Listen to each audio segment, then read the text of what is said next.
Today, we read, or I read to you after this. It was then that I opened the notebook my mother had given me. She said she found it while cleaning out the closet. Crumbling and covered with dust, it turned out to be the diary of my long-lost grandfather.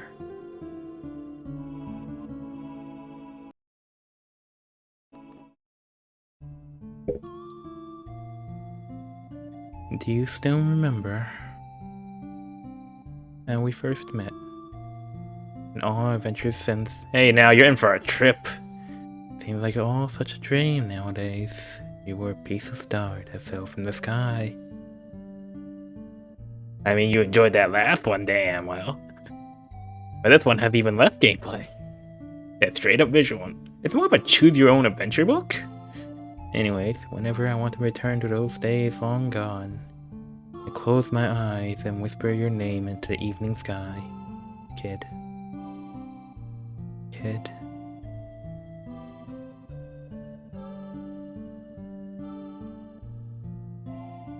This game was released on the Super Famicom, the Japanese Super Nintendo, and translated by dedicated fans back in, like, what, 2003?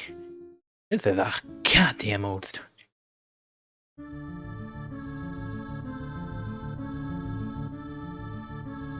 Kid. Hey, kid. How do we go from Chrono Trigger to Radical Dreamers back to Chrono Cross? Oh, you'll see the connections. Are you ready, kid? I know you're anxious, but stay on your toes. Yeah, likewise, mate. Mess up, and I'm leaving you behind. Oh, you're gonna have it very interesting. I wonder, because like we barely got any kid content, which I should probably loop back to Chrono Cross just to show you the stuff we missed with kid. But for now, this is where you actually learn to, like, come on, Medjo. That bastard Lynx is gonna get what he deserves. Say your prayers. Not that it'll do you any good. She's still Australian? I think that's like a translator's thing. Not that I'm complaining. Heck, in context, it's a diary, so, you know, I don't have to try to move my voice too much. I'm no good at it to begin with. Text speed. I'm gonna go fast. This does have interesting sequences though, so I'm gonna just pop a save every now and then. Boy, did her information help. Thought the perimeter's counterspell would be quite a problem. Kid's braid sways gently from side to side in the cool nighttime breeze. Ew, so far we've managed to slip through the magical shield network undetected, sneaking the Lynx's domain. Still, this inner region can make for some pretty rough travel. Blech. Kid, Jill and I comprise this party of three. It's like something like 3 years since Kid and I met. Back then, I was a drifter, wandering wherever my music led me. During my stay at the remote town of Rigoria, I ended up running into the girl who later joined me, leading to the beginning of all this. That girl was Kid. Kid is a thief, of course. Not even 17 years old, and already she's widely renowned as a top professional. To make things worse, she's cute, definitely stylish, has a sparkling personality, and boy can she cook. If she asks her, that is. Not that she has cooked, huh? Well, to be completely honest, she has her own share of problems too, as well. She likes to think of herself as a kind of Robin Hood, stealing from the rich and giving to the poor. But that's just not the case.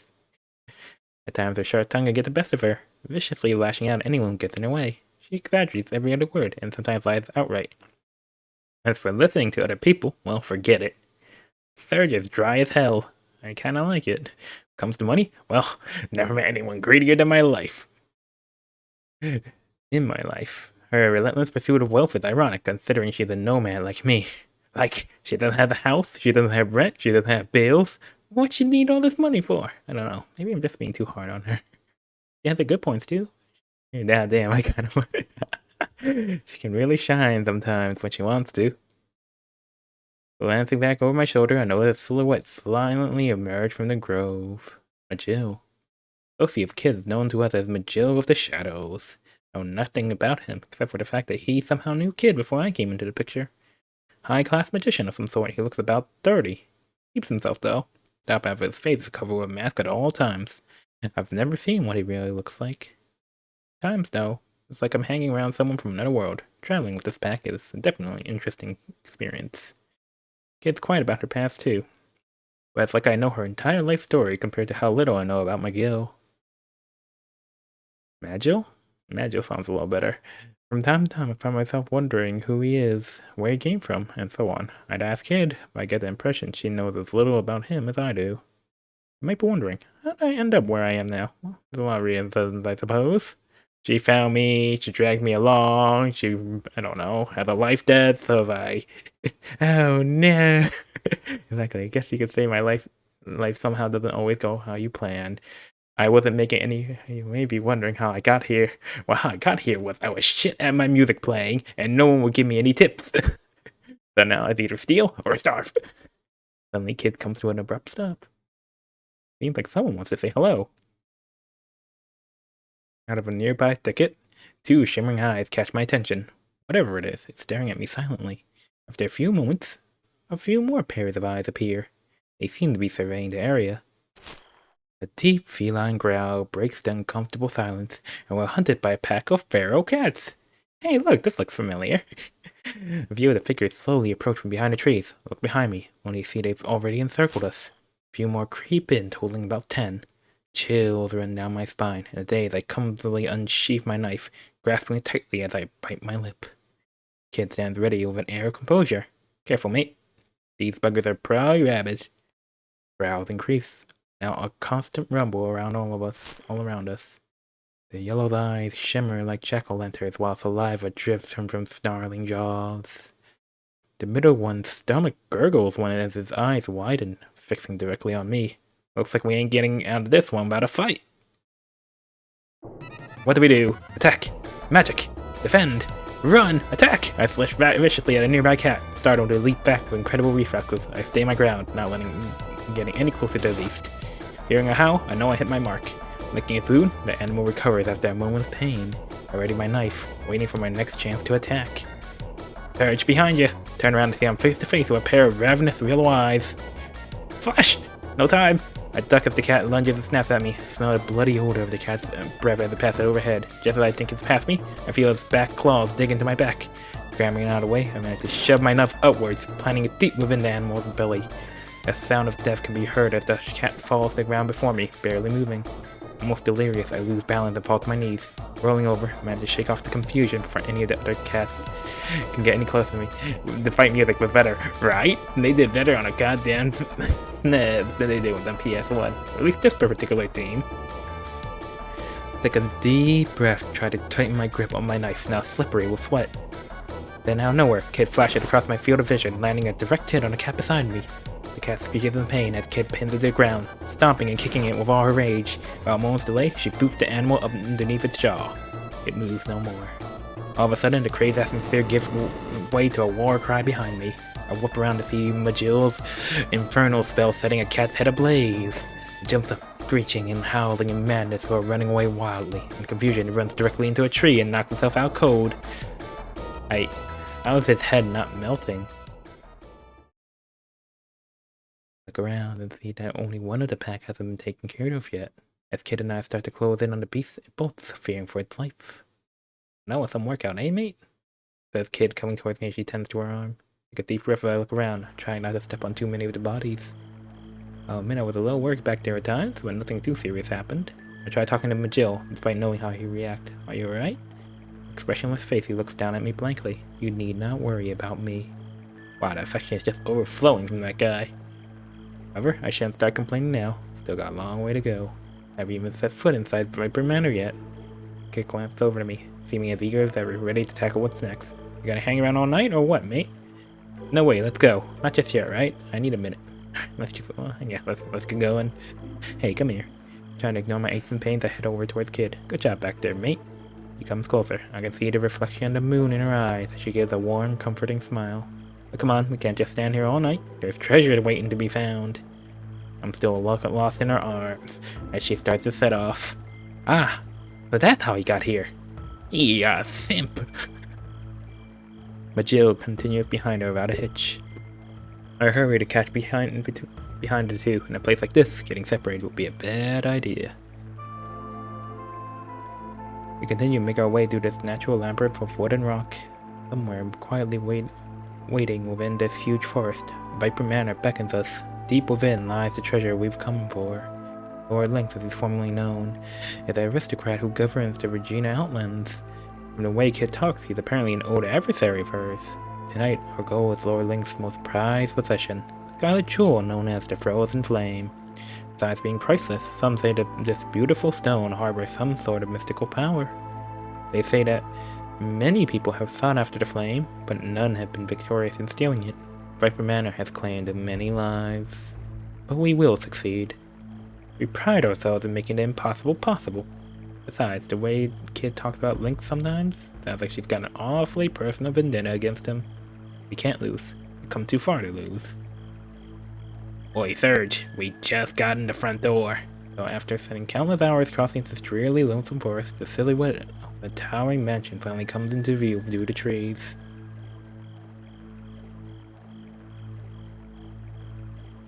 Welcome back to Viper Manor. But this isn't quite the same Viper Manor we know from Chrono Cross. This one. We made it, Kid shouts. Your days are numbered, Lynx. We quickly make our move, quietly dashing from behind a thicket. Once at the mansion wall, we creep stealthily along the perimeter, searching for an entry point.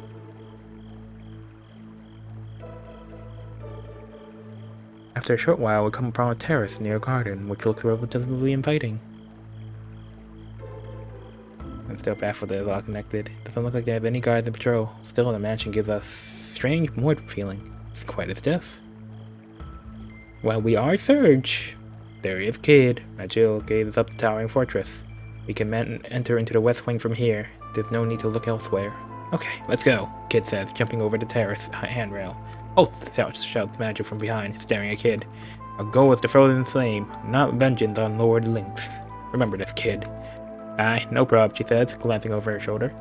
Ain't gonna be nothing to it. Like taking candy from a baby. We'll be out of here before that slimy rat knows what hit him. Yeah, you low down, good for nothing bastard. I'll make you pay. There she goes again. Come on, I'm getting tired of waiting around, she yells before bolting into the mansion. But Joe shakes his head in silence. I chase after Kid, already deep inside. The darkness engulfs me. And now we adventure. Passages extend to the left and right. Wherever we turn, darkness awaits. Left or right? Just gotta make a backup save just for my own sanity's sake, because I remember this game becomes a goddamn puzzle by mid-game. And that's only the first scenario. I can't wait to play the other scenarios because they can be dramatic or fun. F-U-N-T. F-U-N-T. Alright, let's head right to start with. I'm getting near PTSD. As though we're inside a giant snake. The passageway twists and turns, stretching deeper and deeper into the mansion. We stand in complete and utter darkness. Just a trace of the moonlight manages to illuminate the path. Stop for a moment and realize it's completely silent. I feel as though we're being watched silently by every single being in this dreaded house. Taking a deep breath, I move on. How does one get infected with the word disease? Yokotaro. Set my foot down slyly, with stuff of a cat yet so valiantly composed. Kid follows behind in stride, drifting in and out of the shadows. The macabre figure of Jill looks out from behind. The viewer fate surely has taken notice of us, cradling us carefully in her arms.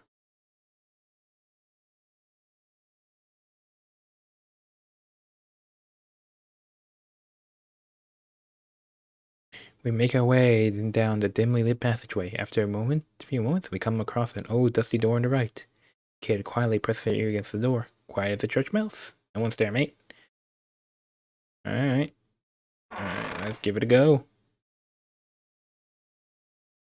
What's with all this junk? Must be a storeroom or something. Feels like there's the inner mechanics of a clock tower. The gears look old and rusted, and the cogs are spinning randomly without connecting with their proper teeth. Doubt the clock is still in use today. This room seems to be currently used as a storage area. But why did they leave it running? A large object catches my attention off to the far corner of the room. It's too dark over there to see what it is, though. Don't touch anything out of the ordinary, Jill says abruptly, sending a shock down my spine. Or as he says this, I see a kid emerge from the shadows, dragging the large object out into the middle of the room. It's a large antique sword of some kind. We have no use for that old thing, kid. All it'll do is slow us down. Besides, we won't even get much money for it. Reckon it's worth a lot to the right buyer, like an antique collector or somebody. Sulking, kid quietly lays the sword down. What do you want? Look around, startled. That's definitely not any of our voices, but Jill and Kid immediately take position, focusing their attention towards the source of the voice. Poor kid. Who's there? A figure suddenly appears out of darkness. It seems to be a short old woman with a hood over her head, although fully covered. It's obvious she's quite old. Oh, it's just some old hag, the kid says. But Jill's sharp gaze on the woman, however, remains unchanged. What an energetic young lady. You haven't come here this late in the evening to drop in on some old friends, I imagine. Glance the kid. Perhaps you have a score to settle with Master Lynx? My heart jumps. It's definitely not good. She warned the rest of them about us? Tell the truth, play dumb, pretend not to have heard her. Well, so we are. Kid's eyes narrow. We did have a score to settle with the bastard. What's it to you? Just as I expected. The old woman crackles in amusement. Children, they're always so interesting like that. So imaginative, yet so predictable. What are you talking about, old lady? Oh, it's already been 4 or 5 years I've looked at her. According to what I was told, one night, a young thief came to the manor looking for trouble. The thief was a little girl, about 10 years old. Surprised, I glance at the kid. There's a trace of an ice-like radiance in her eyes. Staring at her makes it feel like it suddenly dropped below freezing in here. Amazed, the old woman continues her story. The girl was an orphan. She set off to face Master Lynx all alone, hoping to avenge the girl who cared for her like a big sister. But after all, she was alone, outnumbered and overpowered. She was eventually defeated and captured by Master Lynx's henchmen. As an ally, Master Lynx can be quite an asset. However, as an enemy, he can be one of the most fearsome men alive. If not for a friend who snuck in and secretly rescued her, she surely would have perished. From what I heard, this mysterious figure who could allegedly slip in and out of the shadows was subject to many whispers throughout the manor, long after this incident had come to pass. Not moving a muscle, I look for Jill. He's nowhere to be seen. Guess he's sporting one of those trademark expressionless faces, somewhere off in the darkness. Magil here. I'm Batman. God damn it. The inhabitants of Viper Manor don't condemn the unfortunate, because no one can win all the time. However, from time to time, the goddess of fate has been known to cast down those who have too much good luck, throwing the cogs of time out of order. It is not wise to try and stand against fate, continuing to repeat one's mistakes time and time again. The old woman continues, staring straight at Kid, smiling sweetly. If you want to steal the jewel, and you want to beat him, you too must give up your most valued possession, Kid. As long as you cling to it, the hands of your clock will never budge. They'll stay frozen, trapped in the distant past. Who the bloody hell is this old hag? Me? Oh, just an old lady. Pay me no mind. Thank you for listening to this old maid for such a long time. Certainly hope I haven't delayed you at all. But before you leave, which one of you? With that, the old woman looks in my direction. Ah, yes. You look like you got a bit of a scrape there. Won't you let me look at it? I don't know whether to be petrified or comforted about this. Yes, please do, ma'am. No, thanks. Okay. What should I do, kid? Please do. Old woman claps her hands together. Bowing her head, she mumbles a few words in a low tone. A gentle, pale blue light surrounds my body, filling me with strange warmth. Wow. Look at that! My wounds are being healed before my eyes. Seems that there's a soft music being played all around me, putting me in a strange serenity. She knows cure. Oh no, when I come around, the woman's gone. Hello? Lady? Says Kid, relentlessly looking around. There's no trace of her. All signs of her presence are gone. Wonder what was up with that old hag. Looking around, can't help but wondering what she was talking about. With all that talk about a prized possession and everything. Let's get our asses out of here. This place is giving me the creeps, says Kid all of a sudden, already heading for the door. Hey, wait up. I catch up with Kid, she gives me a friendly poke in the ribs. Ain't fair you are the only one who got healed. Bruh. Oh no, it was a ghost.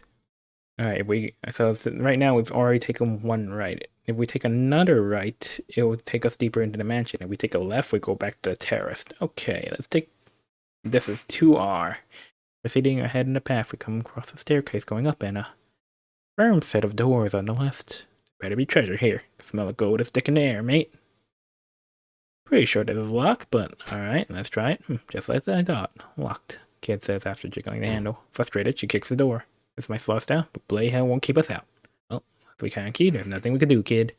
Let's get to it then. That Link is stashed in his room somewhere, the bastard. Unable to do anything, we leave to look elsewhere. Alright, let's go up some stairs. With hidden to leave, we ascend the narrow staircase. Cracked stone stairs seem to endlessly twist upwards. Feel as though we're heading up to a scaffold to be executed. Atop the staircase, an old but solid door waits for us silently. The damp place fills me with a feeling of dread. There's a faint voice coming from the other side of the door, says Kid. I fear the worst. Maybe we should check somewhere else, I said. Because that's not strange at all. What's the matter, you chicken? She says while glancing at me, but I can tell from the sound of her voice, she's not feeling any better about this than I am. There's something wrong about this place. I all know it. Oh shit, let's proceed. I remade saves. If I fuck up, I load. It's a small room, one you find in a small tower. It's empty, and I can't find a single window in it. What the hell kind of room is this? What's she trying to hide? I've noticed a shiver running down Kid's spine. Maybe something of use here. Let's search more closely, Majil says quietly. It's an enclosed room with no windows, and all you can really see is a stone floor.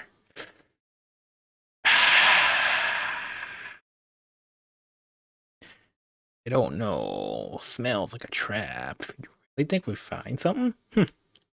Kid proceeds to the middle of the room while I examine the walls and the floor. Stone floor is filled with endless, countless scratches, covered by splotches of a dry, dark ink. Not just a trap, but like that dragon summoning thingy. Yeah. Hey, Majil, would you come over here, please? Something is carved in the wall here. I think it's an inscription of some sort. Majil kneels down in front of the wall and examines the writing. Looking closer at it, it appears to be written in blood. Indeed, this text is worn down with age. Most of it is unreadable. Here's what I can make out. Want la ma longer. Cassia Dragoons enchant. So in order to proof. Without any warning, the door slams shut. We stand up, taken by surprise. Suddenly, a low rumbling starts to fill the room.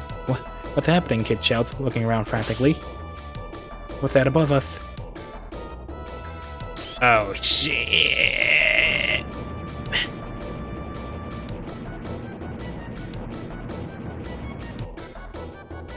What now? There's no time to lose. Try to stop the ceiling, break through the wall, try to ram the door. Door! A kid flies like an arrow, ramming against the door.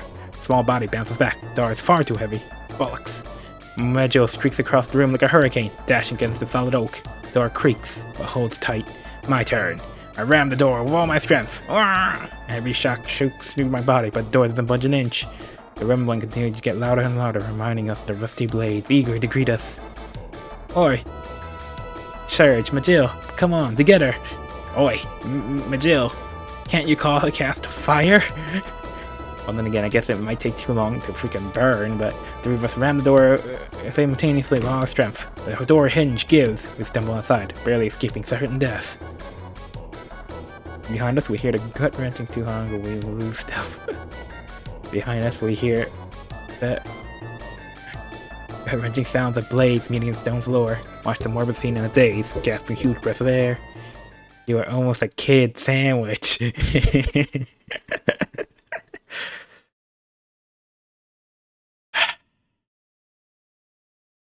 No. Finally, the grinding sounds fade away. The ceiling has stopped. Damn, that Link's toying with us like that. Well, there's the torture chamber. Wonder how many Acacia Dragoons he has claimed, Majil whispers. Who? I asked. The Acacia Dragoons. They were once an elite force serving around the Viper, a powerful man who used to rule the western territory of Gersabuhe. They were defeated more than 10 years ago by the very hands of Lord Lynx. By the looks of things, we apparently found their resting place.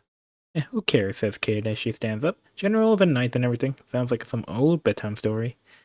Joe just shrugs his shoulder in silence as we start down the stairs, eager to get away from this awful place. With Key leading the way, we descend the stairs. Alright, I feel like we've completely explored the right hallway. Let's head back to the terrace then.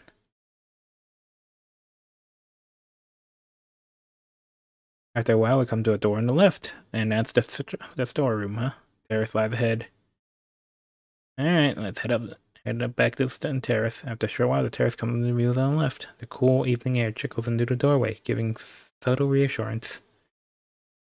Alright, let's keep on going straight. Now we're in the left hallway, left 1. After a while, the path splits in 3 directions. To the left is a descending staircase. Then one of the paths to the right leads to darkness. A large passageway leads ahead.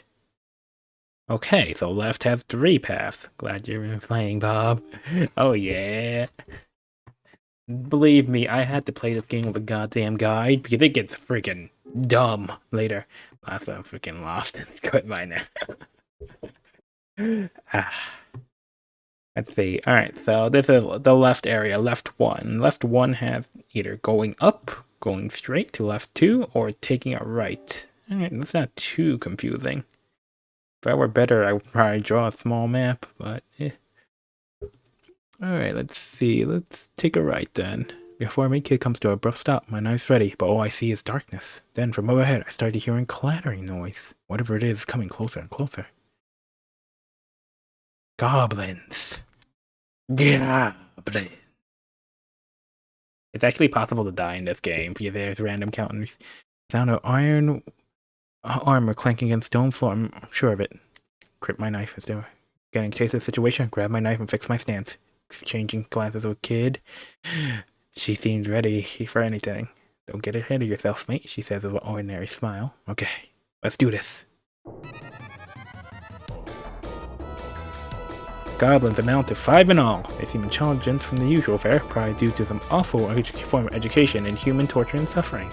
Each of them is as tall as Majil, but at least twice as thick. Each of them was equipped with a morning star as well as a mace on the side. Those chain-bound spiked metal balls look deadly enough from here. Hope they aren't as skillful as those things as I think they are. Laughing heartily at us, the one in front starts to swing his morning star over his head, taking a step towards me. What do? Jump back! Now a moment when I leap back, the iron balls. I'm not deflecting a goddamn morning star by a freaking dagger. Flashing to the stone floor. Can't rely on this little life to parry those huge morning stars. No, we don't slide, anything like that. Running through his chest. Before I let this opportunity pass me by, I instantly lunged my razor-sharp blade straight into the goblin, plant deep within his chest. Pulling it out after a few seconds, and ragged hand suddenly seized my arm, glancing up the hideous, wretched face of an adrenaline-filled goblin. Got caught. Punching in the face. Get where the sun don't shine! Hey, in level or anything there. I kick upwards with all my rage. Kick in the dick! It's needs buckle, yelping in a voice I didn't know a goblin could even make. However, it recovers quickly. My foot on the other hand, it's not so lucky. As it starts to painfully throb, the goblin fixes a tight grip on my neck. Can't take any more of this. The goblin ticks me up my neck, banging me up against the wall. You know what? Oh, wait, why? He had me in a grab. I just started kicking him the dick, you know? Leave him down for like 20 seconds. Had the wind knocked out of me, but Goblin continues to punch me in the gut as I hang the elderly defenses at the goblin. It releases me, laughing it down at me as I lay there on the stone floor trying to catch my breath. Hey, you bastard! I hear Kid yell all of a sudden. Get back on my feet and throwing the time she spot for me. However, the goblin doesn't fall for the distraction. I barely caught my breath when it starts to come at me again. It moves in for a lunging punch, but with a lucky burst of power, I quickly duck. Its fist connecting nothing but air. I slipped through its line of sight, avoiding the blow. Coming behind me, I nimbly slashed away the mace that's hanging at its hip. Before I noticed what's going on, I raised the mace high above my head and slammed flying down through the air. Ugh, not a pretty sight. What's left, the goblin falls to the floor. I popped his head with his own mace? I'm starting to lose it. Exhausted, I dropped the mace and barely keep myself from falling to the floor. Looking around the victory behind me, let out a sigh of relief. So you got one, eh, mate? That showed him. I want to say something bad, but I'm so tired to just stand there ready for anything. Phew. You okay, mate? Yeah, I'm not bad. Got some bruises here and there, but nothing too serious. You? You kidding? I kicked that thing's ass so bad it didn't have time to say its prayers. But either, yep, random encounter. Yeah, we did pretty good back there, didn't we? I think a thing to learn, but you're getting there, mate. Kay's mischievous eyes sparkled as I glanced at her for a moment in the moonlight. Set off down the corridor, ready for what's next. Yes, random encounter, to be honest. Yeah, it's actually unusually fun. Because sometimes if there's some RNG, there's timing. If you react fast enough, you can do some good stuff. If you react slow enough, you do some, like, sometimes it works out, and sometimes it's just dumb RNG. I think there's like a boss section that's all RNG, and you can literally die if you roll back. Roll garbo. Alright, where are we off to next? Guess this is the study. Oh, we're at the library. Room faintly lit by the moonlight shining through a tall window. In the back of the room stands a large, ornately decorated desk. Row after row of bookshelves. Thousands of thick, dusty books. A painting is hung on the rear wall, sharing space with various exotic curios. Anything on the desk? Open a drawer on the mahogany desk. Drawers contain writing materials and documents arranged in an orderly fashion. Fortunately, they don't seem to contain anything worth mentioning, but then a small picture in the drawer catches my eye. The portrait of a friendly-looking girl with a faint smile to her face. I hold it up, wondering who it could be. It's probably Lynx's adopted daughter, Kid says, looking over my shoulder, her nose crinkled. Pedophile. Suddenly, we start to hear footsteps coming this way. Though they aren't that loud, they boom like thunder in the night. Kid and I jump up, but Jill swiftly conceals himself in the nearby shadows. Quick behind the door, quick under the desk. Behind the door! Quickly behind the door, our backs pressed against the wall. Hold my breath as the door creaks open. Quivering candlelight spreads in the doorway. However, whoever opened the door doesn't seem to have any intention of entering the room. Thought I heard something. No reason for anyone to be in here though, since the master is away. Still, those party sounders on the move. It's better safe than sorry. Or calls it softly, blanking the room with darkness once again. The voice becomes more and more distant as the footsteps fade into silence. Still we wait, without moving a muscle. So, Pori's up to something, Joe mutters, emerging from the shadows. Pori is a large country governing the southern continent, and it's a pretty well developed and fairly prosperous place. What would they be after in these outlands? Surely not the frozen flame. No matter how valuable it may be, in the end it's just a jewel, a piece of rock. How valuable can it really be? Ho ho ho! But we already know, huh? We leave the study, retracing our steps to the dark passageway. Finally, the passage comes to a three-ray bench. It's the descending staircase in front of us, and the passageways to the right and the left. The one to the left will take us back to the terrace. Alright, so we can either go downstairs, or... Alright, let's continue back down the passage. Continue down the passageway. After a while, we've arranged a beautiful decorated set of double doors. Alright, can we enter this one?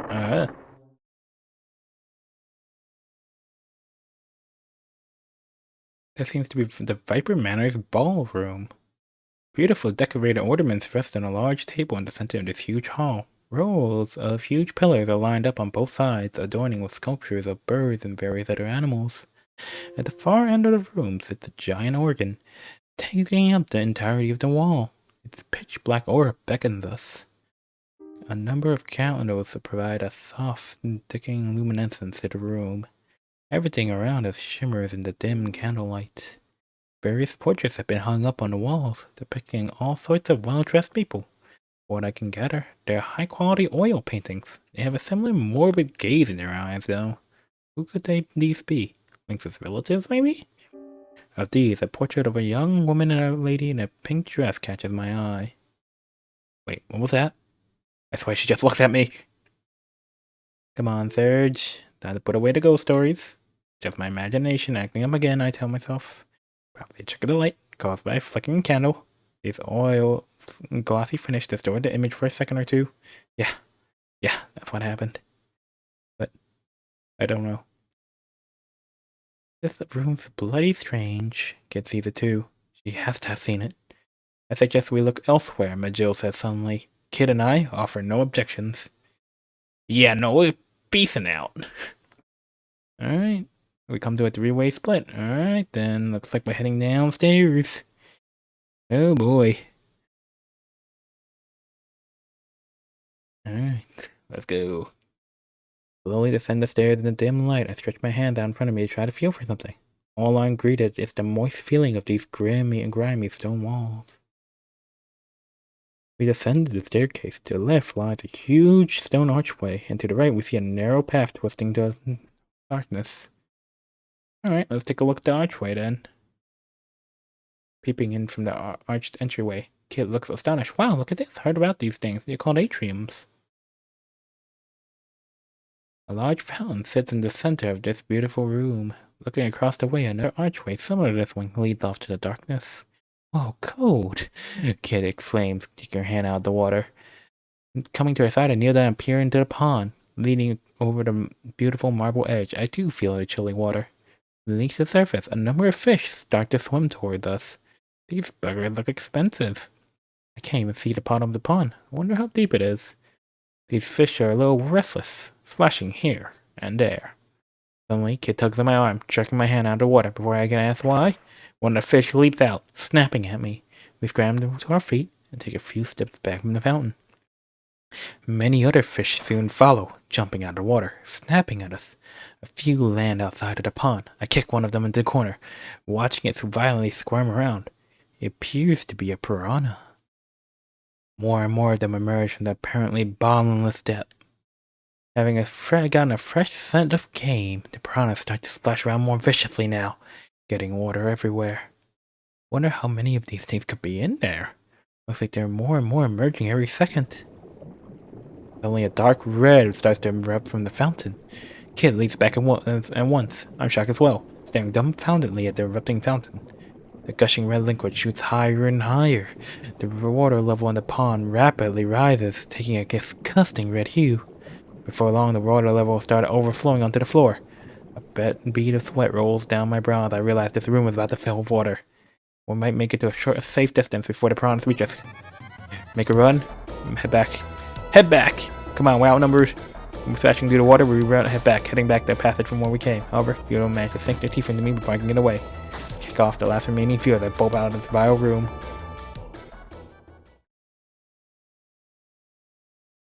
Phew, what a close call. That rat bastard, whoever trick he's got on his lip, won't stop us for long. We're coming for you, Lynx. So that's the piranha room. As I resting on the wall to tend to my wounds, I look up and notice something out of the ordinary. Hey, what's this there before? Carved in the wall, a large marble sculpture of an intimidating face stares down at us coldly. It looks as though it's been sculpted by a fine artisan. It's very detailed. Its features are beautifully etched and barely eroded. It's a mouth of truth, Majil says. A what? A mouth of truth. Legend is that if you're given to lying, a mouth of truth will know it if you put your hands into its mouth. Oh, what a hard idea, Kid says, rolling her eyes. Let's see you do it, I say. Kid looks worried, but seeing Majil looking at her, feels the resolve and tentatively put her hands into the mouth. However, after a few seconds, nothing seems to be happening. Hey, what'd you know? Guess I passed the test. That can't be all there is to it. Ah, I know. Kid, how many pounds do you weigh? Thurge. The hell, bro. You're hilarious, but 104. Kid suddenly takes a worried look before she can remove her hands. The marble set of teeth clamps down on her wrist. Hey, you stupid face, what's going on? The white marble teeth gnaw from side to side, becoming stained with red. Damn it, let go. Majil offers an explanation from behind us. Without saying something truthful to the best of one's ability, a mouth of truth will never let go. Not hearing her well, Kid kicks the stone face in a fit of anger. Let me go, you stupid face. I swear I'm gonna knock your teeth in. Then, as swiftly as it closed, the mouth opens. I crash the kid who's kneeling on the floor, rubbing her wrists. Oh, guess you weren't lying about knocking his teeth in. Of course not, mate. Show him good. Bloody stone face.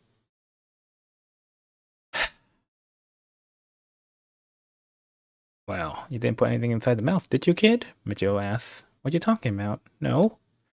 I walk over beside Majil and peer into the mouth. There, behind its teeth, a large pink tongue.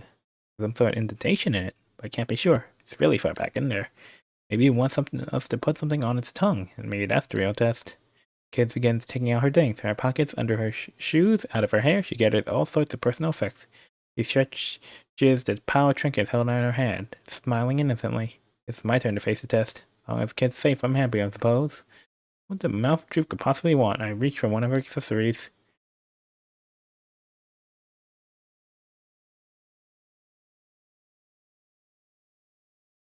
Try using the small silver mirror. Try using the file. Try using the centipede. Try using the lipstick. Try using the special raisins. Try using the fishing line. Huh. Take the thin thread in my hand and hang it down into the huge marble mouth. That's a silk fishing line taken from the royal silkworm. Be careful with it. You'll hook onto something as the thread gives a bit of a tug. Appears to be some sort of paper. Alright. We're on to something for sure, Kid says, trying to look inside. Oh no. Lost the thread down his throat. So I turn to his kid, shrugging my shoulder with a red face. You idiot! Like an electric shot, she slaps me across the face. Terrified, I lunge back into the mouth. Reaching as far as I can, I feel the thread after a moment or two. Carefully pull it out. Relieved. The object it flashed onto was nowhere in sight, however. Leaning against the wall, Majil somberly asks us, "What now?" Fuck!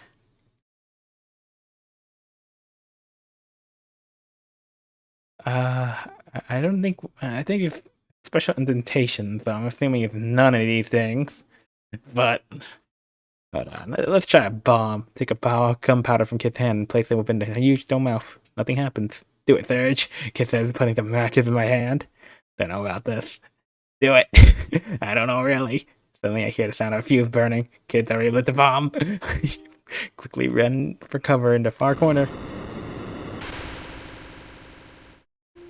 As the smoke clears, see the hideous remains of the cracked mouth of truth. From beside me, I watch Kid dust herself and walk over the mutilated stone face of yet another bomb. Come on, Kid. Don't need to completely demolish it. I ain't dangerous, mate. Just a little fire.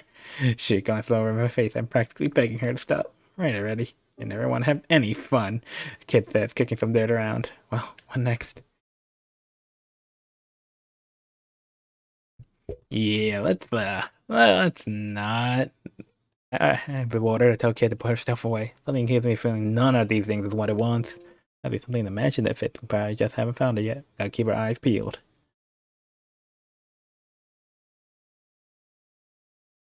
Come to a branch after a ways. To our right lies a staircase going up, while at the start of dark passageways directly ahead. Well, let's keep on going then. Proceed down the dark passageway. Before long, we're greeted with beautifully a nice set of doors to the right. Strange. There's a distinct smell of flowers coming from here. Alright, let's take a look. Come to a comfortably decorated room. Small trinkets have been placed on the desks and shelves, adding some charm. The owner of this room has obviously gone to great lengths to try to bring a somewhat graceful lifestyle into this otherwise dark mansion. Still, the room seems to carry an unsettling stillness with it. Bah, bet it's Lynx's daughter's room, Kid said, surveying some of the items. Letter on the desk and a warm teacup, hint of a woman living here. After searching the room, no one is found. All we found are various odds and ends, a beautifully arranged set of flowers, a white handkerchief carelessly tossed aside, a small perfume bottle, and so on. Although this stuff adds atmosphere to the room, none of it's really worth anything to us.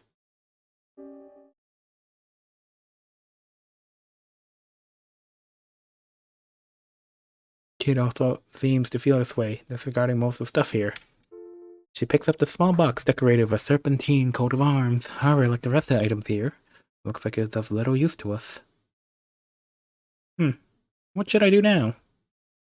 Check the bed. Ask Kid to open a small box. Check the dress drawers. Drawers time! Got to open up the dresser. All sorts of distinctly colored garments have been placed in the drawer. Frills. Don't die. I make no promises, Bob. Frills, lace, and just about every color of lingerie. Consider what kind of dress this is, Kid mutters, holding up a silk garment at the bottom of the jar. Examining the dress, I can see she's fascinating with it. Never worn anything like this before, she says, running her hand across the fine floral lace. Slides the dress down her shirt, pulls it up to her shoulders. For a moment or two of shuffling around, she undoes her skirt, and I see her wearing nothing but the silk dress. She looks as graceful as a fairy, and then on. Wow, look at me. I'm a lovely maiden. Not a scrap of ruffledge on me. None whatsoever. Perfect fit. Oh, Serge, quit teasing, Kid says, blushing. Come on, let's go, she says after a while, putting her old clothes back on with a smile on her face. Aw. Suddenly, a blood-curdling screech cuts through the darkness. There's a deafening sound. Look out, sees gigantic reddening eyeball staring at me. It's a fucking griffin! Before I can sheath my knife, start to flap its wind viciously, conjuring a tremendous gust of wind. I'm not cleared off my feet, banging my head. Jesus Christ, it's early. Jesus Christ. Apparently. Surge, you okay? My body aches from head to toe, struggling to ignore the pain as I hastily get back up. I bend down to grab my knife. Did you die? Nah. As I stand back with it in my hand, I suddenly realize the griffin's already cornered me off. It stands no less than a few feet in front of me, its enraged eyes glowing like ember. What the hell am I gonna do now? Jump out of the way, ram it, hit the deck, hit the deck! Before I realize what's going on, the griffin snaps at me with his huge beak. Ah! The griffin bores a huge crevice into my shoulder, puts some pressure in the wound, trying to think of I could take this piece out of this overgrown bird, trying to break free of that ferocious, visceral gaze. I remember the knife I'm holding in grip and attack! Switching to my knife in a backhand grip, I fling it, griffin's neck with all my rage. Then my neck arcing through the air, hoping to connect with raw fresh. Reels back in pain. I back away, I watch the blood start gushing from its wound. Don't move, Surge. I hear Kid shout. Suddenly she bolts over my shoulder from behind. Ah! Alright. She landed a powerful jump kick to the side of the griffin's neck. Its head snaps backwards, letting loose a terrifying howl. Madly rumbling around, the griffin's fiery gaze suddenly zeroes in on me, angrier than ever. What am I gonna do now? Jump out of the way. Ram it! Ram it! I sprint towards the griffin, hoping to bash it with all my weight. Its wings cut through the wind with its razor-sharp feathers, cutting effortlessly into my side. Ah! The feathers have left countless tears in my skin. Huge red blushes start staining my shirt. Backing away from the vile creature, ran the feathers from my body. This isn't looking good. Trying to break free of the visceral gaze. Ah, what the fuck is that? Yeah, what the fuck? Swing! It reels back in pain. Silently moves on one step at a time, and suddenly it stops. The black look at its face and stumbles a bit, and crashes on the ground with a huge thud. Damn, I am taking way too much damage. Kneeling down, I rest for a minute to tend to my wounds. Hey, no whining. You're not that bad, mate. Seeing worse hangovers than you look right now. Wish I had a determination. After I finish applying my bandages, I get up, hoping I'll be okay. Can't start to give up now. Boy. Because I really starting to hurt. Not bad, Serge. Not bad at all, Kid says, catching my eye. Few moments past end. She's still staring at me, smiling. Oh man, what do I do? Did I say something? Like where I have to nervous for a moment before glee. Can never handle this kind of things. Those baby blues of hers kiss me every time. So in terms of HP, I am doing. Well, I met you. He's like, I'm Batman. But honestly, what the fuck?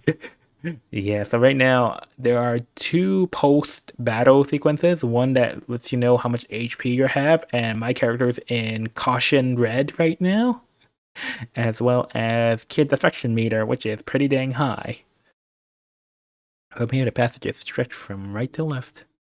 Heading right to take us further in the darkness, while left will take us back to the staircase. Alright, let's keep on going left then. Right then, let's keep on going in. After a while, the dark passage ends at a polished, robust set of doors. Alright, so there's a dead end. Surge and Kid romance. Wasn't he old as fuck? Oh, they're both some teenagers. Sarge was always a teenager. They're both about 18-ish, 16-ish, 16 to 18-ish demographic. Dark Passage ends at a... Majil is the one old as fuck. Yeah, Majil is the one who's in his 30s. Our pro tags here are in their teens, late teens or young adults. Dark Passage ends at a polished set of doors. Kid crinkles her head and nose in disgust. Something strange about this place. Doesn't feel right, mate. Probably just my imagination, though. Standing in the cold darkness, kid's hollow laugh does nothing but add to my fear. Oh, let that on in. Nope, Surge was never old. Oh, Surge is blue. Yes, yes, yes. That's Blue's original name from Chrono Cross. Yes, yes, yes. My bad. We're just so used to calling him Blue. I was so confused. I getcha. There's apparently Linkless quarters. No one seems to be here, however. Right on top of you now, Lynx, say your prayers, you bastard. Looking around, it's a very dilapidated room. Furniture is thrown around in all directions, and almost nothing matches. Taking a look at the room as a whole, there's no sense of harmony whatsoever. Very suggestive of a chaotic mind. Alright, the key to the vault's gotta be in here somewhere, kid says as she starts to search. Frozen flame, here we come. Shift to a number of odd items adorning the room. There's a cluttered desk, a painting that's hanging unevenly to the far wall, a picture on the side table, among other things. Stop search with the old man with Lynx before we swap bodies. Oh, you thought we were Viper? No, we are we are Surge, the handsome protagonist. In the one corner of the room stands a tall, curious object of some sort. A scarlet cloth has been placed over it, covering it up. As I slowly reach my hand to uncover it, Majil suddenly says, "Please avoid reckless interference." Taking advice, I turn my hand to my side. However, the cloth falls off on its own. I didn't touch it, I swear. What, did it just leap off by itself? Kid says, rolling her eyes. A large mirror has been uncovered. Fancifully decorated, so it looks like a high-priced arabesque antique. Bad feeling about this. Then all of a sudden, a reflection of Venus statue opens eyes, staring at us through the mirror. Is there something you seek? The statue's reflection asks in a soft, womanly voice. The voice seems to be coming out from the statue in front of me, but the statue's reflection seems to be moving. It can talk. It's a mere whisper, as Majil says, examining it closely. But what is it? It's a looking glass that harbors a living spirit. The spirit is free to roam through nearby mirrors, able to see into our everyday lives. They are known to be quite wise. Is there anything you wish to ask? Wow, a million questions come to mind. Ask about Lynx. Ask about where the key to the treasure vault is. Ask about kids' measurements. Kids' measurements! Burst out of my mouth with a big smile. I duck out of the way as Kid begins to slap and punch me, desperately trying to keep my eyes in the mirror. Suddenly its surface begins to ripple. It really knows this much? Boy, this is gonna be good. Slowly, Nomi starts to form a dark surface. 66, 5, 9. Huh? What kind of measurements? Momentarily catching her attention, Kid also stares at the numbers, scratching her head. After a moment, Majil offers a single answer in an apathetic monotone. Height, shoe size, ring size. What? Oh man, what a jip. Excuse me, Miss Venus? Ma'am? Oh, the mirror has already returned to its normal appearance, reflecting nothing but an ugly room back at me. The spirit has apparently migrated to another mirror, Majil says. Really? You can do that? Damn. Laughing at Miss Fortune, Kid says, "Aw, come on. What more can a guy ask for than to know the great kid's ring size? So what do you want to buy me, Surge? Clothes, shoes, or jewelry? Me and my big mouth?" Alright. Let's see. Bodied. This game has an amazing sense of humor, though. Let's see. I'd say maybe asking where the key is would probably be better, but... yeah, we don't need to know about Lynx. Let's see, if you know where the key to the treasure vault is, could you please tell us? Mirror surface begins to ripple. Whirling smoke shakes a picture of a large room decorated with rows and rows of books. In a beautiful womanly voice, the mirror responds. The key you seek, as you see before you, rests within this room. Towards the rear of the great sanctuary of knowledge within a large purple book, you'll find the item you so desire. Makes you wonder what they made Surge mute in the actual game. He has so much personality. Yeah, he's such a bro. Come on, man. He's also a combat pragmatist. I mean, first reaction, making the option of kicking a goblin in the balls. He is, got some cojones on him. The image slowly fades and returns to a normal reflection. Spirits apparently moved to another mirror, Mitchell says. Okay, let's head for the study. As I head for the door, I suddenly get the feeling of getting watched. I'm gonna stop and look around. Then suddenly, a faint whisper reaches my ear. Be careful. In Cross, he says, Kid? More like dead weight. Damn. They know. Whose voice was that? Was it any of ours? Mir. Won't double cross us, would it? Kid heads out the door, bolting down the corridor, frantically chase after her, easily as eager as she is. Well, I mean, the mirror has no reason not to stab us. In the back. Getting back, we travel through the passageway, eager to shake this feeling of dread. We come to a beautifully decorated set of doors on the left. Riddle's room. Is there anything else we can grab from here? Third really needs to heal up. Small trinkets have been placed in the desk and shelves, adding some charm. Owner's room has gone out of great left to bring somewhat graceful lifestyle into this otherwise dark mansion. Still, the room seems to carry unsettlingly stillness within it. A letter on the desk and a warranty could hint of a woman living here. However, after searching the room, no one is found. A breeze coming through the open window refreshes me a little. Huh? Wait, that window wasn't open before? Someone was just in here, it seems. Let's come back another time. We don't want to get caught snooping around. For the time being, we leave Riddle's room. Ooh, that leaf animation, though. Alright, into the quarters. And the cowards. Alright, let's keep on going towards the atrium. Eventually we come to a branch. We see an upward staircase to the left, as well as a stone archway directly ahead. Let's head towards... Are you serious? There's no way in hell I'm going back there to be eaten alive. Yeah, losing a leg or two won't do a thing for your girlish figure. Stopping for an atrium, we come back to ominous mouth of truth. Maybe something we didn't try before. Taking your personal effect and holding him out at me. Me again. She smiles innocently. Amidst my hesitation, I reached out for one of her accessories. Yeah, I'm gonna take this opportunity to... I'll lose a bit of affection, but I need to heal. Take some of the kids' special raisins from their cloth bag and place them in their giant mouth. Munch, munch. Seems to be eating them. Hey, stop, you dumb rockhead. These are emergency rations. Kid snatches the pouch back from me. Look at the single morsel I have left. I find myself wondering what these so-called emergency rations taste like.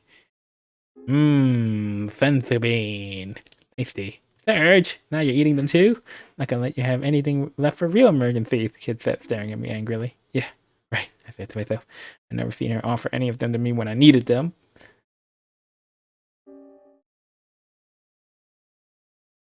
Okay, I tell Kid to put her stuff away. He tells me none of these things works. But I just haven't found it yet. Wonder how much that actually healed. Wouldn't mind having like a bit of a health bar here. Alright, let's take the stairs.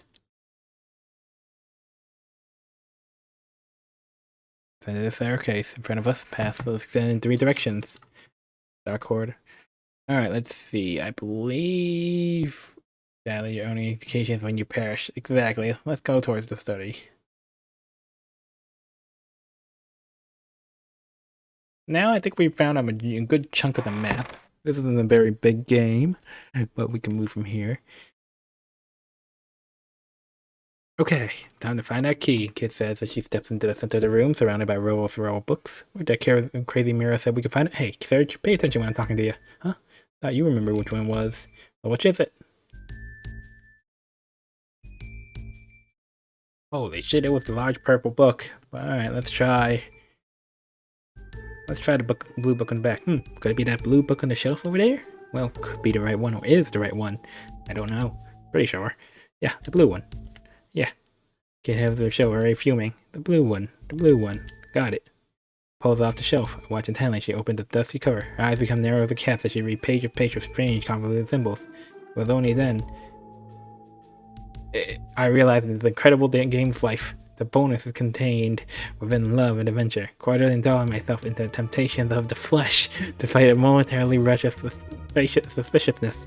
Finally, I moved my fingers downward and even more downward until gulping down my many feelings of apprehension and vulnerability into this pleasureful ocean. Oh no. Kid's face turned red. Oh. Ah, it's a romantic note. What is this rubbish? What are you having me read now? Probably should rather read their feet. Wow. Stars explode before my eyes. Enough of this. Where's the real book? Barely able to stand up around me trying to reassemble my thoughts.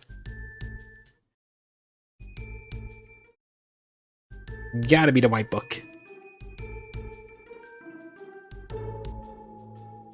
Pulls the book from the shelf. Watch closely as she opens up. Her eyes become narrow as the cat. She begins to read a mysterious symbol. Then she begins to read a passage in a low, steady voice. The man in black fled across the desert, and the gunslinger followed. The desert was an apotheosis of deserts, huge and standing in the sky for what would have been parsecs in all directions. White and binding, orderless, without feature save for the faint cloudy haze of the mountains which sketched themselves on the horizon, and a double grass which brought sweet dreams, nightmares, and death. Kid continues to read, getting lost in the book. Hey kid, shouldn't we be looking for the key? Hold on, mate. It's time to get good. But the kid. Alright, already. Sheesh. Which book did you say it was? She was about to start reading the book right here. Pretty sure it's a green book. I know it's the purple one in the back, more likely than not. It's one of the purple ones. Pull it back from the back shelf. Closely, she reads it. Narrow the cat, she reads page after page. I refuse to be a victim. When this becomes your mantra, constantly running through your head, you will shift me towards me-centered living. Only by taking full responsibility for your problems and their solutions will you break free from the constant cycle of victimhood. Remember, you're only a victim if you choose to be.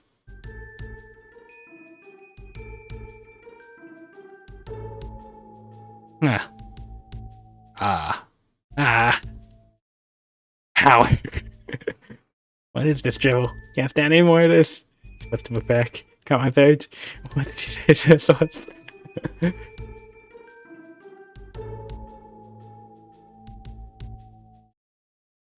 I didn't. That weird empowerment book. Maybe it's the red book. I know it ain't the red book. Here we go. Pull the book from the shelf. She opens up. And she begins to read. Then she begins a passage in a low, steady voice. Sun Tzu said, the art of war is of vital importance to the state. It is a matter of life and death, a road either to safety or to ruin, hence a subject of inquiry which can on no account be neglected. The art of war, which is governed by the 5 constant factors to be taken into account one's deliberations, when seeking to determine the conditions in attaining in the field. These are... The heck is this? Some sort of witchcraft? Quit having me read all these stupid books, Serge. Which one has the key? You seem to really like the white one. Let's see, we tried that, we tried that, we tried that, we tried that. What's the green book? That book over there, the green one. Maybe that's it. The one here? Shelf pulls out over the cane book. She coughs a little, she opens it, trying to avoid all the dust released. After looking around, she begins to read in a low, steady voice. We're out in the uncharted backwaters of the unfashionable end of the western spiral arm of the galaxy lies a small, unregarded yellow sun. Orbiting this at roughly 92 million miles is an utterly insignificant little blue-green planet whose 8 descendant life forms are so amazingly primitive that they still think digital watches are a pretty neat idea. There's your dummy. This ain't the right book. That's a... what the hell kinda... Red book, right? Red one. Got it. She pulled the book from the lower shelf. She opened it and we watched closely. Leaping through it, a passage cast her eyes, which she begins to read in a low, steady voice. A census taker once tried to test me. I ate his liver with some fava beans and a nice Chianti. Fly back to school, little starling. Yuck. What the hell? She slapped me. I feel sick. Yeah. She shouldn't lady read such things. Is that a Hannibal Rector? Frickin'. Okay, let's try this book. French LV, blue one. Here it is. This one. Pulls the book from the shelf. Watch closely, she opens up. Her eyes become narrow as the cat. It begins to read in a low, steady voice. In the week before their departure to Arrakis, when all the final scurrying about has reached nearly an unbearable frenzy, an old crone came to visit the mother of the boy, Paul. It was a warm night at Castor Caladan, and the ancient pile of stone that had served the Atreides family as home for 26 generations bore that cold sweat feeling it acquired before the change in the weather. Kid's voice trembles as her speaking becomes softer and softer. Looking at her, I see she's sunk into silence with dim eyes. She notices me looking at her. Turning away, she quite quickly closes the book. Ain't the right book, Surge. Which is the right one. Alright, it's one of the purple ones. Purple on the front?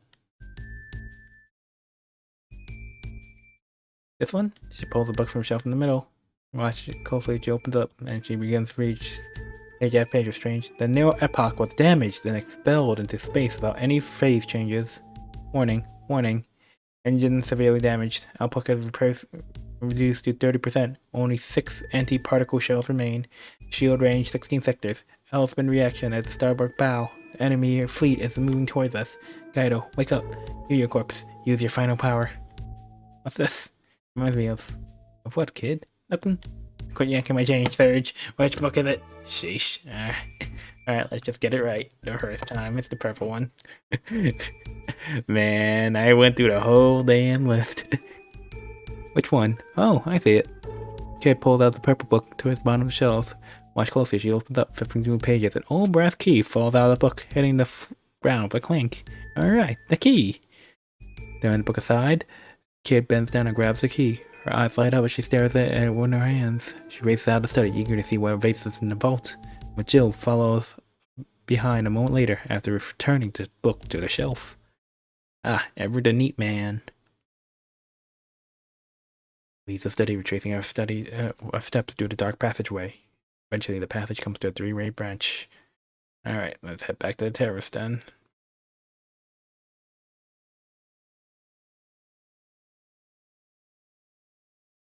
Hope I have enough HP. That Griffin might have just made this freaking impossible.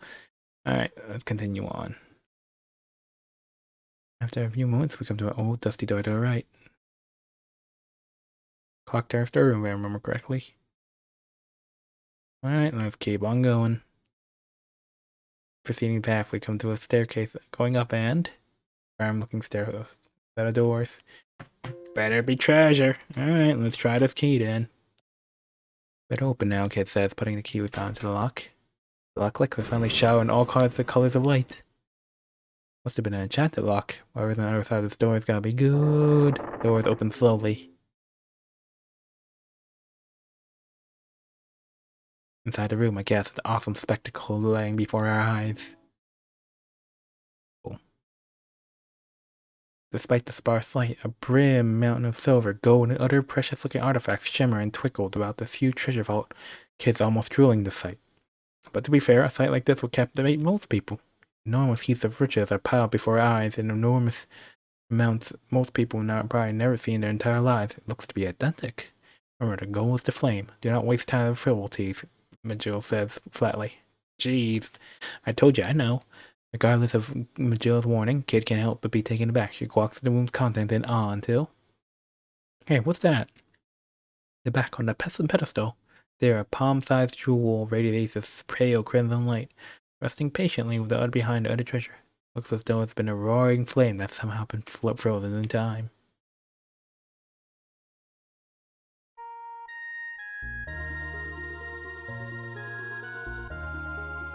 The frozen flame. As Majil grabs over the pedestal, I nervously call out, "Come on, let's take it before someone realizes we're here. Be careful. Can't afford being falling into a trap." Kid says, frustratingly glancing back at the door. Just remember, we're short on time. After investigating the pedestal for a little while, Surge was correct. It does seem to be trapped. Majil steps back, mumbling something in a slow voice while placing his hand near the base of the pedestal. Slowly, an inscription begins to emerge on the surface, shining brightly for a moment. Should be disarmed now, he says, before cautiously lifting the scarlet jewel from the pedestal.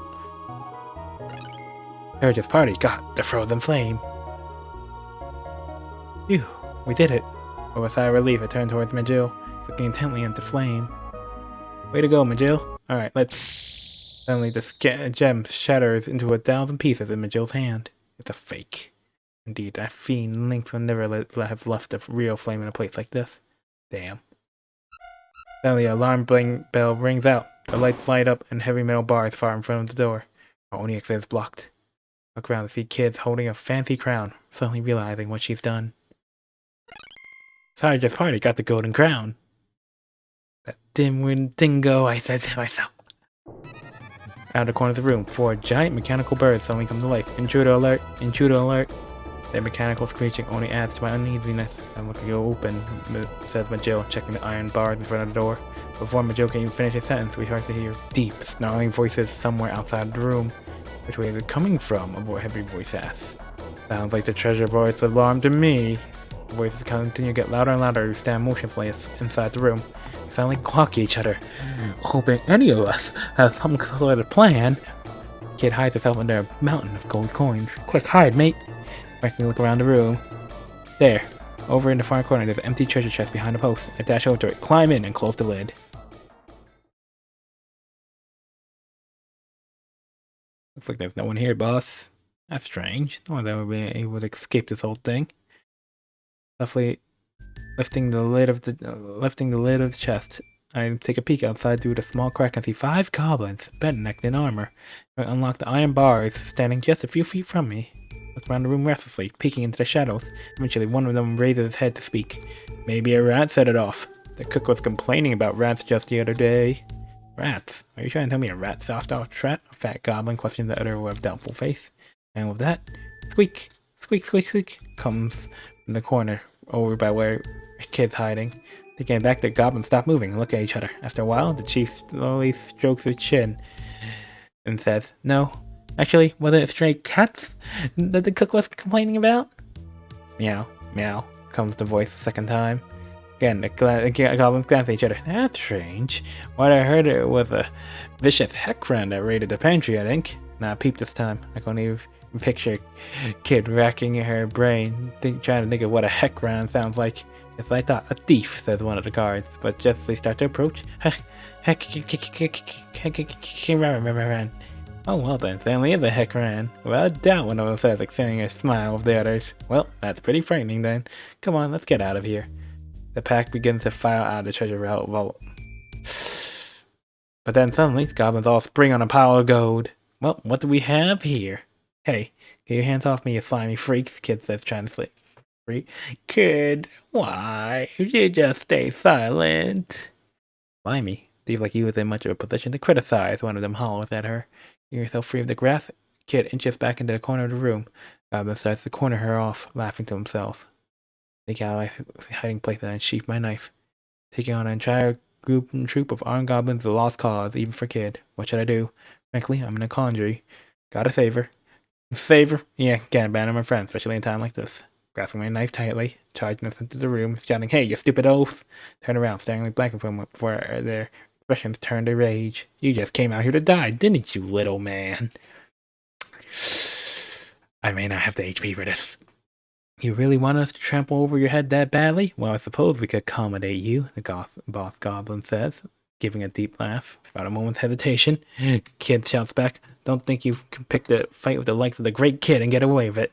Wait a minute, so you're the elusive Kid, the boss asks, his eyes softly narrow. How sweet this is. Perhaps if I deliver your head to Lord Lynx, he'll give me a nice reward. Boss Goblin takes his morning star from his side. The huge iron ball jangles to the floor. So this is the RNG boss fight. Please do not confuse us with just any other ordinary goblins, striking fear into the hearts of men everywhere. We are Lynx's elite security force, the fierce and magical Gober team. We have time to spray off all that nonsense. You sure got time to get your arses kicked. Kid shouts, exploding a fierce roundhouse kick. The goblin teeters and staggers, dizzy by the brunt of her attack. Let's get him, boys! Start with that little twerp over there. Metal ball starts swinging around, swooshing the air with deadly speed. Jet gobbler attack now! Sliding across the floor like wind, the goblins simultaneously rush us. Well, that's a terrifying thought. Looking up, I see a goblin coming at me head on, ready to bash his weapon into my skull. Dodge! Rounds in my shoulder, throwing me off balance. Writhing pain, I'm barely able to lift my head in preparation for the next attack. Good boy. Let's have some more fun. Beside me, an arrow of light jumps out from my gill's fingertips, instantly pulverizing the goblin. The goblin topples the ground, half vaporized. Majil stared at it with ever-present eyes of steel as his tarp cape flaps in the breeze. Well, damn. Another... Ram the bastard! Goddamn, was just standing around. Quickly put my weight into the goblin, trying to force it off balance. Unfazed. The goblin only moves a little as I collide with it. I bump off and tumble to the ground. I scream as the goblin kicks me in the ribs. See Goblin coming me head on, ready to bash his weapon into my skull. Dodge! And I'm dead. Kid's voice coming farther and farther away as I begin my descent in never-ending darkness. I could only take 3 hits, huh? Damn, game.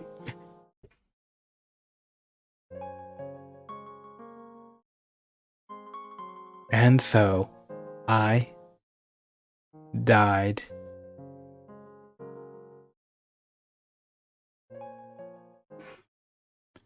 Mother. It might be pretty parry.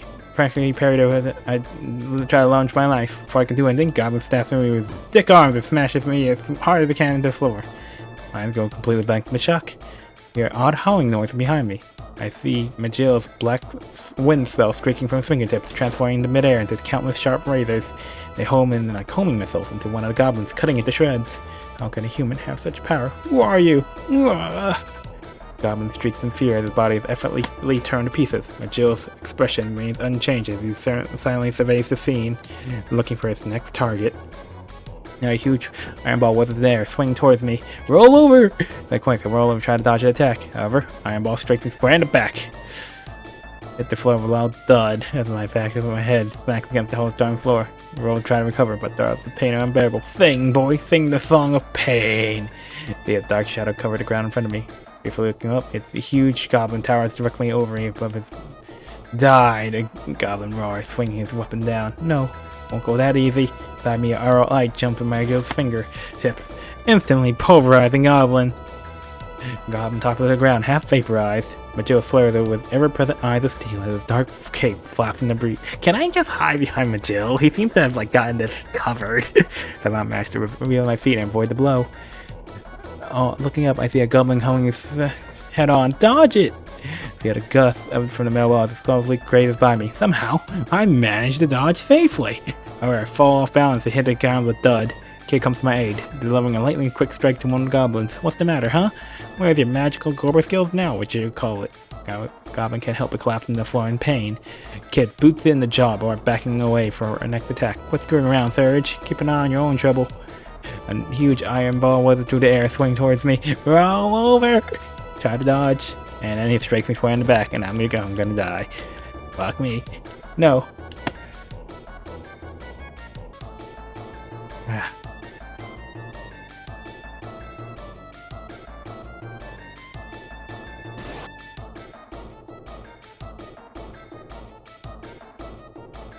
I may not have the HP for this.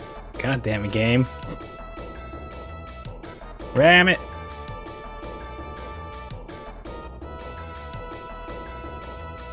What?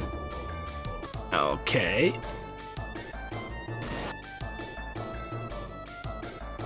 Wait, huh? These seem to change. Okay, let me try rolling again.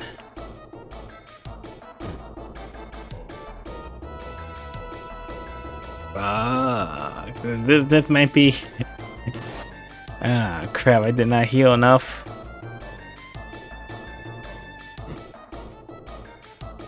What am I supposed to do? That butt against the goblin's face. My head feels like it's been hit by a hammer. But the goblin is a worse state than I am. It falls back in the days, his mouth a bloody mess. Long live Lord of Winks, glory to our magical gobbers. To the last of the goblins that come crashing to the ground, a bloody mess. Yeah, that's the last of them. What?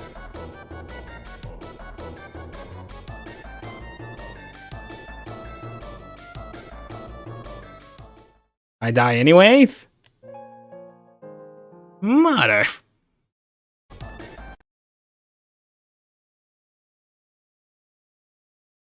Okay,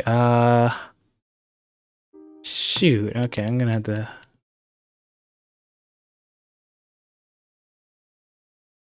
I'm gonna have to plan this out then, because I did not have the HP for it, evidently. Either now I have to just roll perfect. Alright, let's go out to Terra, see if there's any way for our freaking Surge to heal himself. Finally walk out the terrace, instantly welcomed by the cold nighttime breeze. Very first we came to lies directly ahead. A chill sent down my spine as I watch the hilltops rustle in the howling wind. Let's chat a little, kids. We got ourselves in a bit of a mess here, huh, Serge? Better get our arses in gear. Yeah. Tell you the truth, I can't think of anything better to say. Hopelessly lost in her eyes once again. Hope she doesn't notice I can't take my eyes off her. Man, she's so strong. I cannot be more like her. We should head back inside. The sun will be up soon, my Joe adds. Yeah, really. Come on, mate. Time to go. My Jill, can you heal me? You've been injured, haven't you? Try to give your wound some time to rest, at least for now. Taking his advice, I lean up against a wall and try to relax. Don't have time to loaf around. Let's get back to work, I hear kids say. Did that heal? Just a little bit? I swear to gravity. Alright, back to the right passage, I guess. Off to the heck round scene. Oh my god. How did I survive that whole mess only to bleed to death?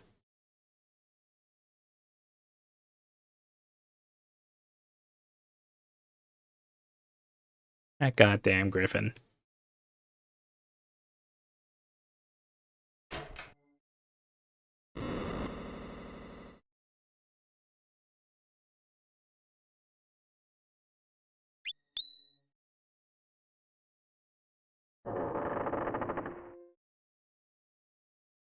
Alright, let's try this again. Hopefully. Ah, shoot.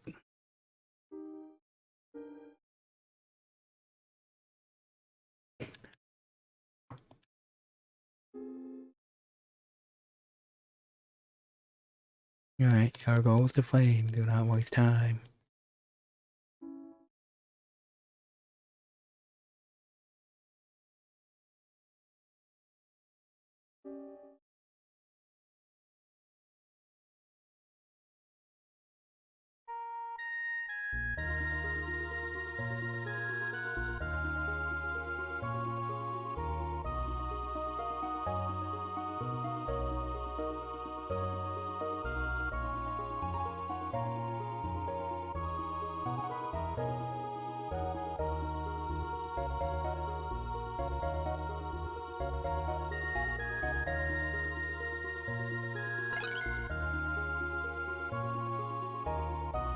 We did it. Now I'm thinking it's like, ah, shoot. Is there actually, I don't know, a way to heal because I can probably load back one of my birthdates. Ah, crap. Oh, well, back to the fight, I guess. Hopefully Majil's little pep talk healed us. Because otherwise, this may be an impossible scenario here.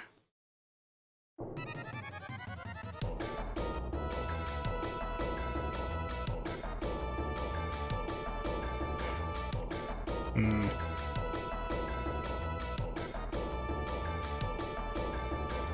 Alright.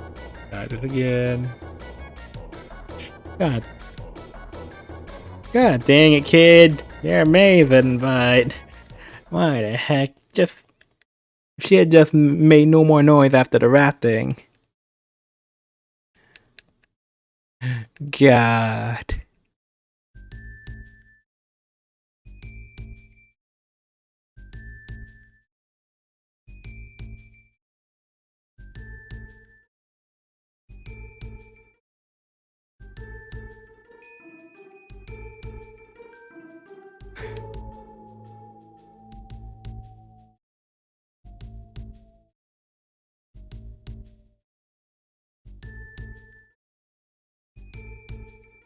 Think you could have gotten away with just doing squeak squeak, but once you got into the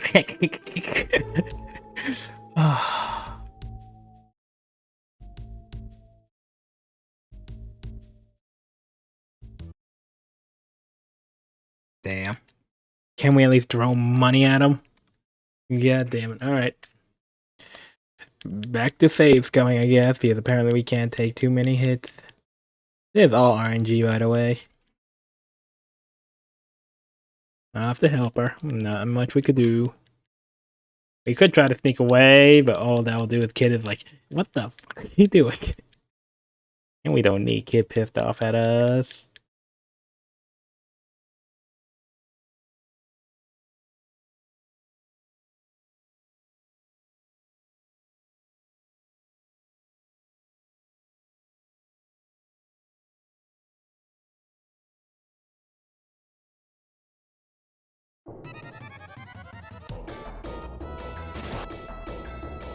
Alright, let's begin them.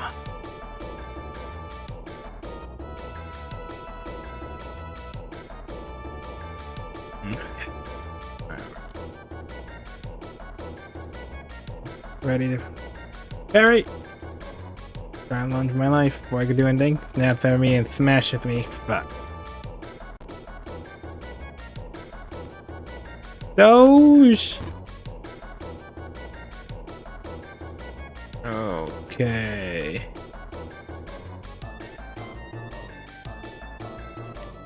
Pretty sure I took a hit. Alright. You have such a human, have such power. Who are you? My body is torn to pieces. He took it, swinging towards me. Ram it! Nope. Come on, Blue. Dodge. Nope, it will not let dodge. Parry? Fire the mouth, I slice into the goblin's side. Let the gnarl pain as his putrid face cries in agony.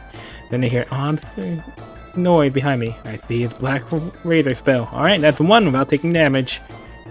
Oh my god. Face coming for the win, because this is such a BS fight. Roll! Damn. Ram! Headbutt!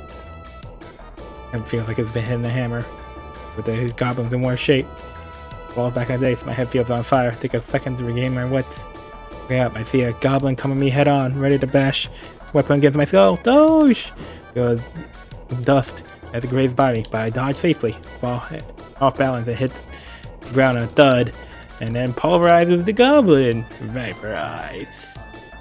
Goddamn it, Jill. Just kill them all. Ram the bastard. I headbutt him again.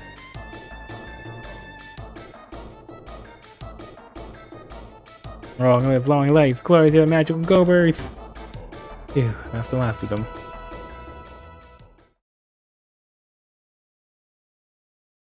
Easy. Easy, says Kid, wiping the spread off her brow. Search, you goof. I gotta take care of myself, but thanks, mate. She says, cracking a smile. Her face hits me like a glimmering beam of light, cleansing my darkness and filling me with joy. Never forget what you did back there, even if I never see you again after tonight. Must be on our way, Majil says. There's no way of knowing who else knows we're here now. I know, that bastard's causing us too much trouble. They said they were Link's personal guards, yeah? They might have some valuable stuff on them. Before she finished speaking, Kid starts searching through the head goblin's clothes. Sheesh, there's really no need to be such a scavenger. Hey, what's this? She says, removing a small metal object from the goblin's pocket. It's a hand-shaped medallion of some sort, covered in some mechanical-looking symbols. The key, Mitchell says, looking over towards us. His marking suggests it will unlock a certain magical seal. Well, they're lost, says Kid, casually putting the plate in her pocket.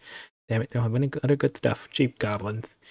She stands up, looks around, sighing. It'd be a waste to leave all this loot behind, though. We can always come back for it later, Kid.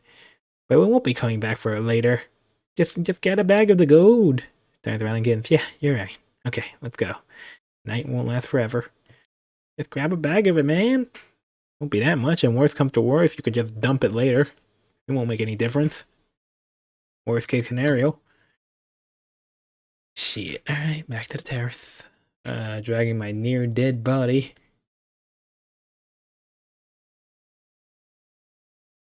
Alright, let's see if I can find another freaking healing local opportunity. I can think of only one more healing opportunity, which is like, Jesus.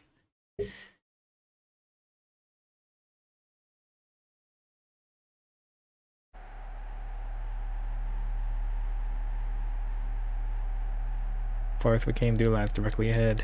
My chills sent down my spine and I watched the treetops rustle in the howling wind. I did not mean to come out here, but alright, you've been injured, haven't you? Try to give your wound some rest, at least for now. You're right. Barely even pull off the appearance of looking okay anymore. My whole body's shivering. The aches are hardly getting any better. Honestly, I don't know how much more of this I can handle. I need to get them help soon. Come on, we don't have time to loaf around. Let's get back to work, I hear kids say. Oh, okay, so there's a way for you to check your HP and your affection rating. See if we got a meth here, eh, Surge? Better get our arses in gear. Yeah, tell you the truth. Can't think of anything better to say. Hopefully you lost in her eyes once again. What she doesn't know is I can't take my hands off her. Man, she's so strong. Why can't I be more like her? Ah, so max affection, huh? Time to go. Meanwhile, the game's basically saying, bruh, you're in danger right now. You're gonna die if you don't stop fucking up. So I'm gonna start save scumming just so we don't have to do all that again.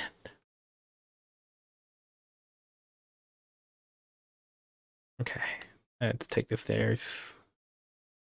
There's nothing in the ballroom, no reason to hit and study that I can think of. No, I'm greeting with the moist feeling of these grim stone walls. And the staircase to the left side is a huge archway. Alright, let's head towards the archway. You serious? There's no way in hell I'm going back there to be eaten alive. No, we're just going back to the mouth of truth. Me again?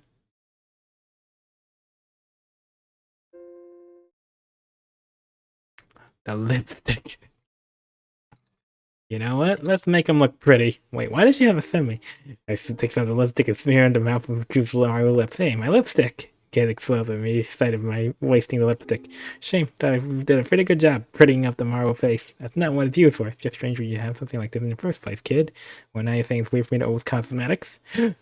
Oh no, not really. You better buy me a new one once we get out of here. Alright, I'll over to you, I answer apologetically. She won't be letting me forget this one easily, I can tell. Yeah, no, making it look pretty is not the right answer. Handshake plate. Strange contorted temples give me a headache just by looking at them. Place it into the tongue. Perfect fit. Flying in place, I remove my hand and back away a few steps. Huge white eyes start moving around slowly. A slight vibration can be felt from behind the wall. Something's happening. Something big. Wish I know whether it's good or bad. Sound escapes in the sounded mouth of truth as his eyes continue to roll. I'm going to make a run for it. However, go over and see the fearless expression in Kid's eyes and stay my ground. Suddenly the marble sculpture stops moving. I stare at it, wondering what's going on. Then his tongue starts to roll out inside his mouth until his eyes tilt further and further upwards until his pupils disappear under his eyelids. You hear the plate sliding down his throat, vanishing into the deep depths of the dimension. What's happening? Apparently a pious being like this may roll his eyes from time to time. Simple fact I'm Michelle trying to make a joke just there makes me stop and forget where I am for a second. All that's gonna happen is you gotta lose another one of my things. I could've gotten a lot of cash for that, Kid says figuratively. Suddenly, over by the atrium, we hear some sort of latch being opened. Moments later, the sound of water draining echoes through the corridor. Take a few steps towards the atrium and see the red water has formed a whirlpool and is flowing down into the pond. The piranha is being washed away. What's the matter, little fishies? Not enough water? Aw, playtime's over, you nasty little buggers. Come on, dying to see what's past the fountain. I need a senzu bean. Having crossed the atrium, we've come to a split in the path. We're going right or left from here. Alright, let's try the left path. We walk with a looking door with a brass handle. Damn it, another locked door. Don't get it. There's no smell of gold or none. This leads to the Viper Manor's catacombs. Mitchell says hesitantly. He's right. Standing there in silence, I realize there's a faint sense of death in there. Then putting my ear to the door, I hear deep, tortured moans from far beyond. Jump back, looking at the door. Let's try somewhere else. Our main kid comes to an abrupt stop. My knife's ready, but all I see is darkness. Then from overhead, I hear a clattering noise. Whatever it is, it's coming closer and closer. This is where we die, huh? Goblins. But... Alright. There's no way to go.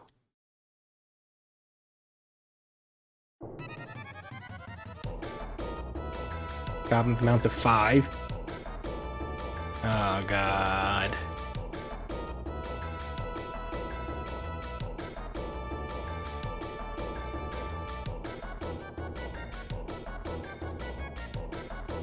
Yeah, I'm just gonna not take any damage here. Slash his hand. Revealing muscles and tendons. Requires his bleeding hand to shock his hair hysteria. Let's go with mom's door. Lunge my knife, throw my knife, hurl his knife, snatch his mace. Throw my knife as hard as I can, but the goblin knocks it out of the way with the back of his massive hand. However, with the divergent about himself, I quickly scramble behind it, snatching his mace.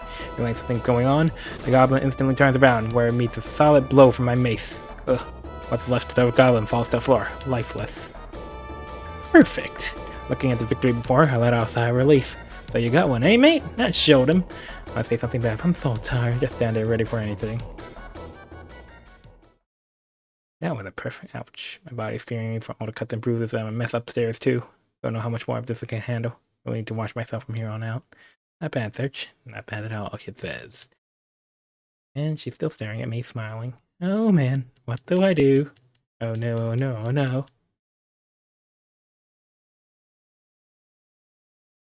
Pretty sure that's like high affection, if not max, though. But yeah, I did not think I could no damage that nonsense, but let's keep on going.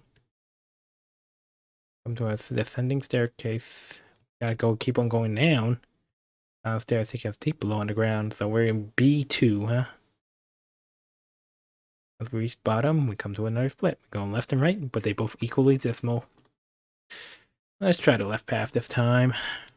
We present a sturdy set of doors. Wooden plaque has been hung around the door frame. One word is written, armory. Armory, yeah? The catacombs gotta be in here. Place their ear to the door, not a peep. Well, let's take a look. There's something that's in here, however. A book in hand, a single goblin sits in a chair, humming to itself. A sweet aroma fills the room, presumably from the teacup sitting on the table before it. Different about this goblin. Doesn't seem hostile in the least. Looking up from his book and examines us from behind his bifocals. Ah, welcome. It's rare to have visitors all the way down here. Too bad we're not guests, Kid's house. If you want to live, tell us where the key to the catacomb is. And with that, Kid takes her knife and thrusts her to death, splitting through the tablecloth. The goblin remains docile. Ah, you must be the elusive Kid. I so wanted to see you with my own eyes. We've all heard so much about you. Before I can finish his sentence, Kid grabs the knife and hurls it through the air. Goblin sets his book down, now unreadable due to a 7-inch blade protruding through it. Removes the knife and places it on the table. Your reputation precedes you. You are quite a radical young lady. Nevertheless, it's a shame. I wanted to see how that novel ended up. Please allow me to introduce myself. My name is Ismeld, says, offering a simple introduction. Please, I do hate to keep my guests standing at bay. Come, sit, and we shall converse over tea. I first thought it's poison. Despite my concerns, Majil sits down. Take a sit next to Majil. Look at Kid. Alright, trusting Majil, I sit next to him. Surely he's got something up with Slave. Looking at Kid, she doesn't want anything to do with this. She remains standing, keeping a vigilant eye on Ismeld. Black tea is set for 3 at the table. Ah, there we are. After a moment, Majil takes a teacup and brings it slowly to his mouth. He takes a sip and sets the cup back on the table. Ismeld smiles. Ah, Himalayan chimpanzee. I have not had this blend in quite some time, Majil says. You are a gentleman of fine taste. I will have you know, not many of my visitors have known of this type of black tea. Listening to his banner, I step and stare at my cup. Could it really be poisoned? Picking up the teacup, I bring close to my mouth. Does it smell bad? Delicious, I exclaimed. Never had anything like this before. Just a bit, sitting back in my chair. Wait a second, what's going on? My wounds. They're healing! Yeah, look towards Kid. She seems to be enjoying it as well. Let's get back to business. Certainly the key is the catacombs have to be around here somewhere. Whether I remember where it is, however. That's a different story. Alright, what do you want? I think I want your life, perhaps, he says, as his eyes light up from the glass behind his glasses. Oh, you must understand, young man. Do not wish to harm you, Ismail said, noticing the sudden look of shock on my face. And so we're chatting with many types of visitors we haven't imagined. Surely as an adventurer, you must have had plenty of interesting stories to tell. Adding to this, he looks in my direction with a smile. Look highly on unique stories and known to reward such storytellers. During a dark liquid performer, I start to rack my brain for a very good story. Okay, got it! One particular evening, a small girl walked through a dark, dreary forest. She had looked for a giant beetle, taking it back home. The girl painted the beetle head to toe with a shiny gold paint. Now, fine beginning, perhaps. Is that all? No. One evening, when a girl was walking through the forest, she came across a beetle. She took it home, painting it with shiny gold paint. Next morning, the girl went to town and saw the beetle. Claiming it was a good luck beetle, she showed it to many travelers, eventually sold it for an outrageous sum of money. Yeah, Serge. I bet the girl's name was Kid, wasn't it? The children now, I finally hear Kid questioning me in her coldest tone. I made it up, Kid! Whispered to her. Maybe she really did do something like that in the past. Glancing at her, I see her eyes start to cloud over. She starts choking me, wrapping both her arms around my neck. How do you know about all of this? Kid yelled, strangling me. From behind me, I see Esmo pull out one of his tea bags, noticing it. She forgets all about me, her eyes lighting up at the sight of the tea. Perhaps my precious black tea leaves can be used to prevent against ruckus in here. Kid immediately snatches the tea bag. That's fairly entertaining. I'm a goblin, my word. I'll give you the key, he says. Golden sunflower.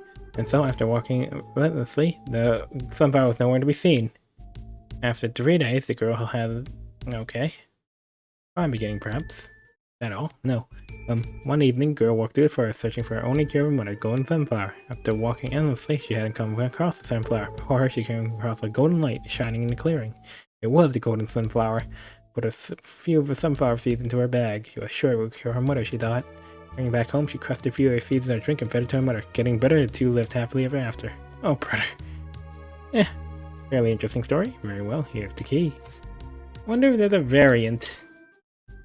Fine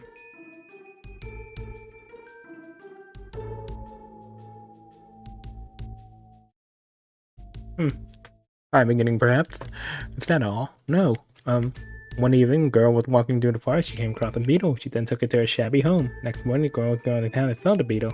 Going at the restaurant, she took the money she earned and used it to buy a bouquet of flowers. And so she laid the flowers down in the lake near her mother's grave.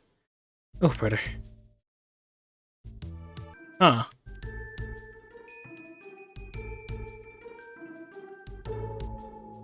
Okay, here's the last variant. Fine enough beginning, perhaps. Let's see, what happens in this variant? In 3 whole days, then before she came across the light shining in a clearing. It was the golden sunflower. With the seeds in her bag, sure it would cure her mother, but it was all a dream. With a happy face, the girl awoke, ready to start another day. What? Here's the key. Just take it. Secret trapdoor opens up. He reaches in and takes the key. As I start to reach for a key, Esmo closes his hand. Sighing, the goblin speaks. Yes, I suppose you could say there's something more that I wish for. Grabs him a chill, then back in Esmo. Long ago, when I was a young, foolish lad, I was involved with the General Viper's daughter, Miss Riddle. Riddle? General's daughter? Oh yes, you didn't know? Yes, Miss Riddle's true father was General Viper. Anyways, for the sake of harnessing the power of the frozen flame, Lord Lynx abducted Miss Riddle, taking her as his daughter. A strange rock lies with a strong mental connection to this particular mistress. So I've resided here all these years, silently waiting for a time to exact revenge on Lord Lynx for taking my dear Miss Riddle from me. Come and crawl to find Lord Lynx. Promise me you will not mention any of this. You have come to slay him, have you not? Esmo asked calmly, holding the key in his hand. I freeze up not knowing what to say. Well, this sure is a strange turn of events. Hearing these things about goblins supposed to be defending Piper Manor. Makes me wonder if I'm dreaming.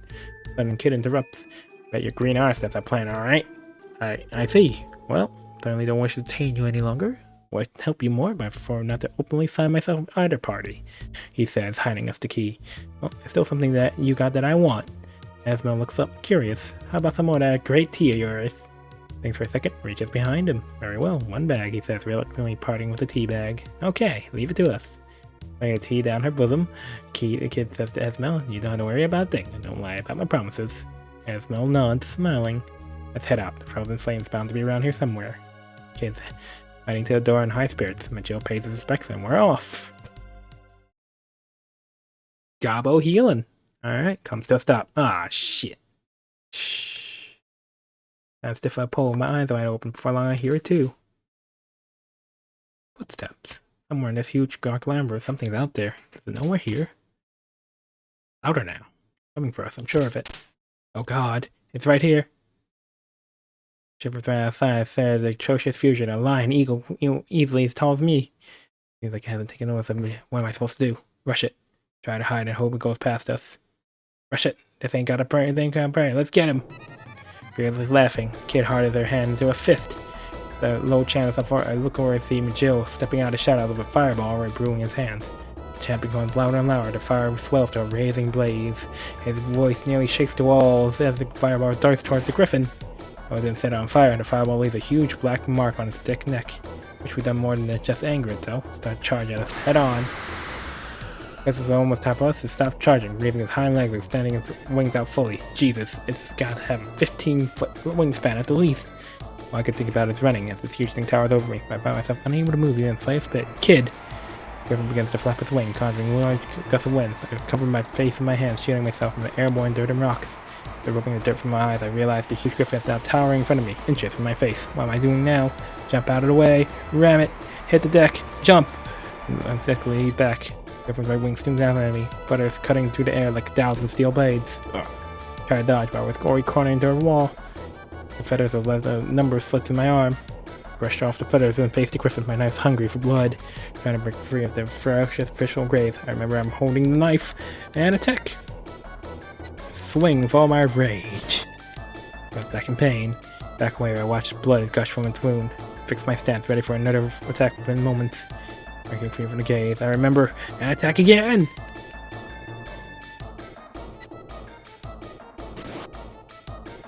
So I move around.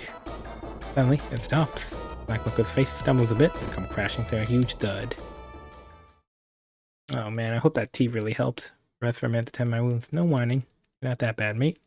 Ain't worth hangovers. Ah, shoot, I'm in caution yellow then. Can't give up now. These cuts are starting to hurt. Man, that tea is some potent stuff then.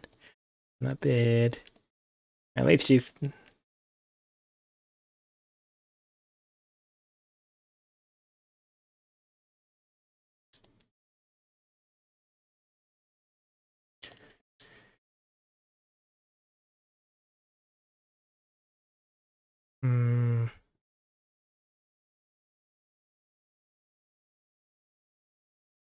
Yeah, the only thing left is the mausoleum, so there's no point in going to there.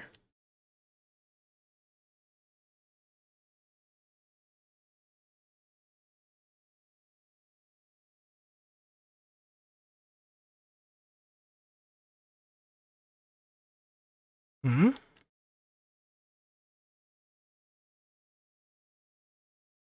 Alright, let me check the stairs actually.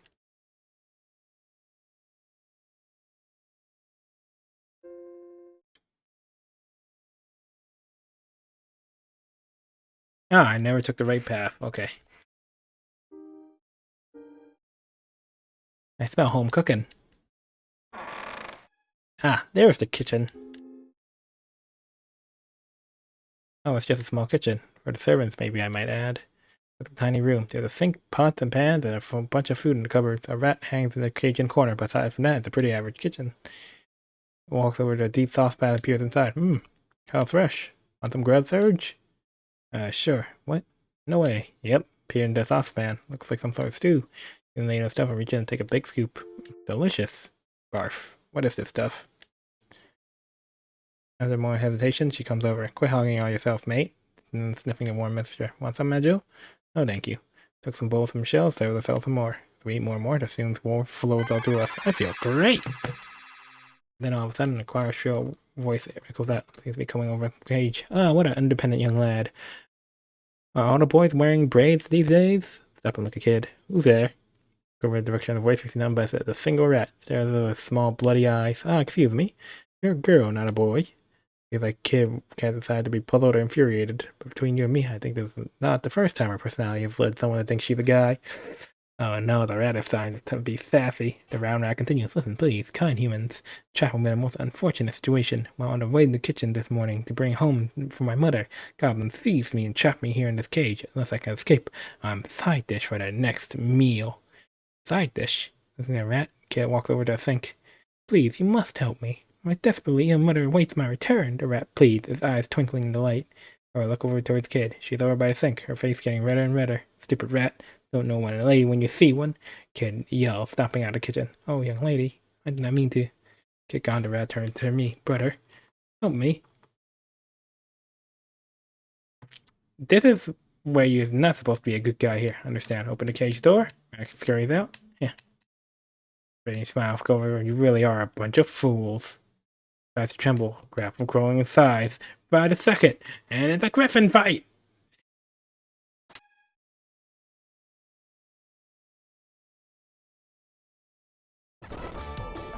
Stupid humans. You're just in time for lunch.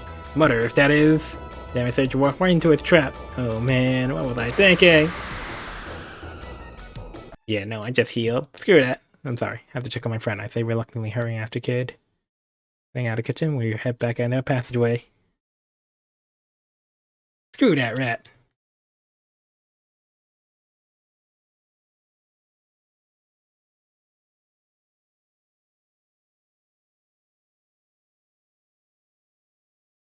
I just healed. I ain't giving up my freaking HP for sure. Alright, let's see. Well, luckily, I'm pretty sure there aren't any more big boss fights after this. But still. Alright, let's go up towards the atrium.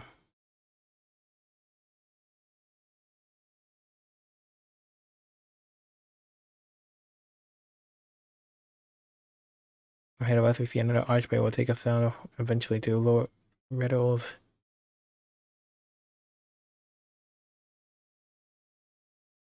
Come branching away to our right lies a staircase. Into the dark passageway, we're granted a beautifully ornate set of doors. These are the quarter of the riddle. Well, I guess I can see if she's home. Comfortably decorate a room.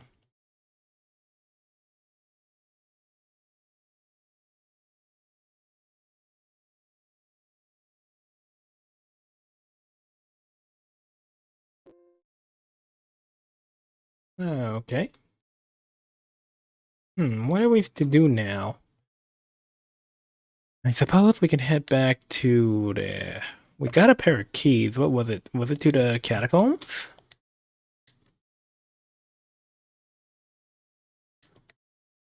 Goblin's key should open the door. Door unlocks with a deep creak. Damp air creeps up from below, peering into the dark, decrepit place. I wonder how I ever got talked into coming to a place like this. Good question. But you just look at them girls' baby blue eyes and you're like, oh no. Come find ourselves in a long hallway, flanked on both sides by rows and countless jail cells. The cold iron bars stretched on in front of us endlessly. 1, 2. Oh, Borba, Merkid, Thorvander, give me. Kayet's sobbing voice seems to be coming out from the third cell on the right. I peer into the room corner into the cell. In this dark, dim, and damp space, an old man sits in solitude, quietly mumbling to himself. Oh, is that Radius? Hey, mister. Everyone. It was all because of me. Every last one of the dragoons. Miss Riddle. Even the general. Give me, please. The rest of the old man continues to mutter, staring at the floor as he begins to rock back and forth. Hey, can you hear me? Kid says. Shaking the bars low, he will not hear a thing. He has constructed a wall around himself, Majil says. What do you mean? I asked Majil. A wall used for shielding one's mind from reality. After being exposed to horrific events, tremendous amounts of pain and guilt has had this effect on a person. He has made a safe world inside his own mind where he retreats into. From there, he refuses to acknowledge anything he does not want to admit. I noticed that talking about this has given Jill a sort of sad, lost look in his face. Noticing my gaze, he quickly turns away from me. Strange, but Jill reminded me of Kid just then. When Jill turns back, his usual blank expression has returned. Does this make sense to you, Serge? Jill asks. Yes, it does. Yeah, I get it. Jill continues, looking at Kid and me. I rarely see walls or trap within. However, give time. Some may come to understand and possibly break free of these shortcomings. I wait for Jill to finish, but he doesn't end up saying anything I asked. But, oh well. Mind revealing itself to itself. Can't help this old geezer. Let's get back to work. Kid says already heading for the door. Wait, Kid, Jill calls out. Somehow or another we may find another way into this man's mind. What good will it do? Did you hear what he was talking about? The dragoons, Riddle, General Viper? Oh, he's probably into old folklore or something. Kid says, returning to the door. Feeling his knowledge would prove useful. Certainly he has heard something important regarding our situation, Majil says. Well, guess we gotta help the old bloke out with his troubles while here. What do you say we do? Somehow we had to put an end to this. Kid says, huh? Looking up, you got a problem with me? Huh? No, that's not what I meant. Before I can explain, Kid flies into my face. Narrowly avoiding blow, I look up and see Majil start speaking again. Find a way to reach beyond his wall. For every locked door there exists a key, so to speak. We'll never make any progress with this man until we know what lies in his past. What are you talking about, a key? Kid asks. I do not know either. However, there's at least one person in Viper Manor who does. Riddle, indeed. Leaving the cells behind. Alright.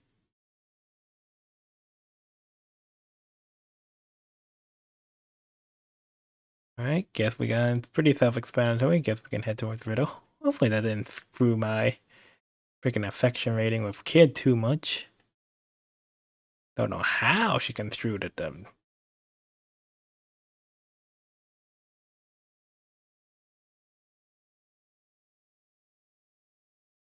Sudden stop. Oh no. White mass? What is it? Readying my knife. As I'm reacting to my voice, it quickly starts scurrying off, going tall and taller as it approaches. This is another griffin. Oh, it's a skeleton? What do we do? Fall back. Ram it! Ram it! Rushing, hoping to catch it off guard. The skeleton comes toppling the ground, ribs fly everywhere, and the spines break into two. Think you had enough? Kid shouts, looking over to come heap of bones. As if reacting to her taunts, the skeleton's remains begin to stare once again. Back away in shock as the skeleton torso starts to prop itself with its left hand. Right hand and grasps this large skull, holding up, staring straight at us. What the? Suddenly, the skeleton hurls the skull at me with blinding speed. What do I do? Catch it. Catch it! Nimbly catch the skull in my hand. Throw it back. Smash it! Kneel down on the ground and raise this skull high above my head. All my might, I hurl it to the ground in my blinding speed. When I do this, the remain of the skeleton crumbled lifelessly into the ground. Kid runs up to the pile, scattering bones everywhere. Leave and crawl back away, staring at the shattered skull before me. I think I did well. Now you had enough, Kid says. You okay, mate? Yeah, I'm not bad. Got some bruises here and there. Nothing too serious. Ah, finally in green. You kidding? Kicked that thing's ass so bad, didn't have time to say its prayers. Yeah, we did pretty good back there, didn't we?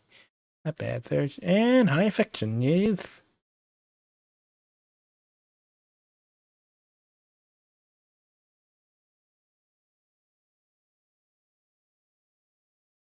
You gotta be brave. Even if it means you get scuffed up way more than you have to. Alright, let's head down the passageway.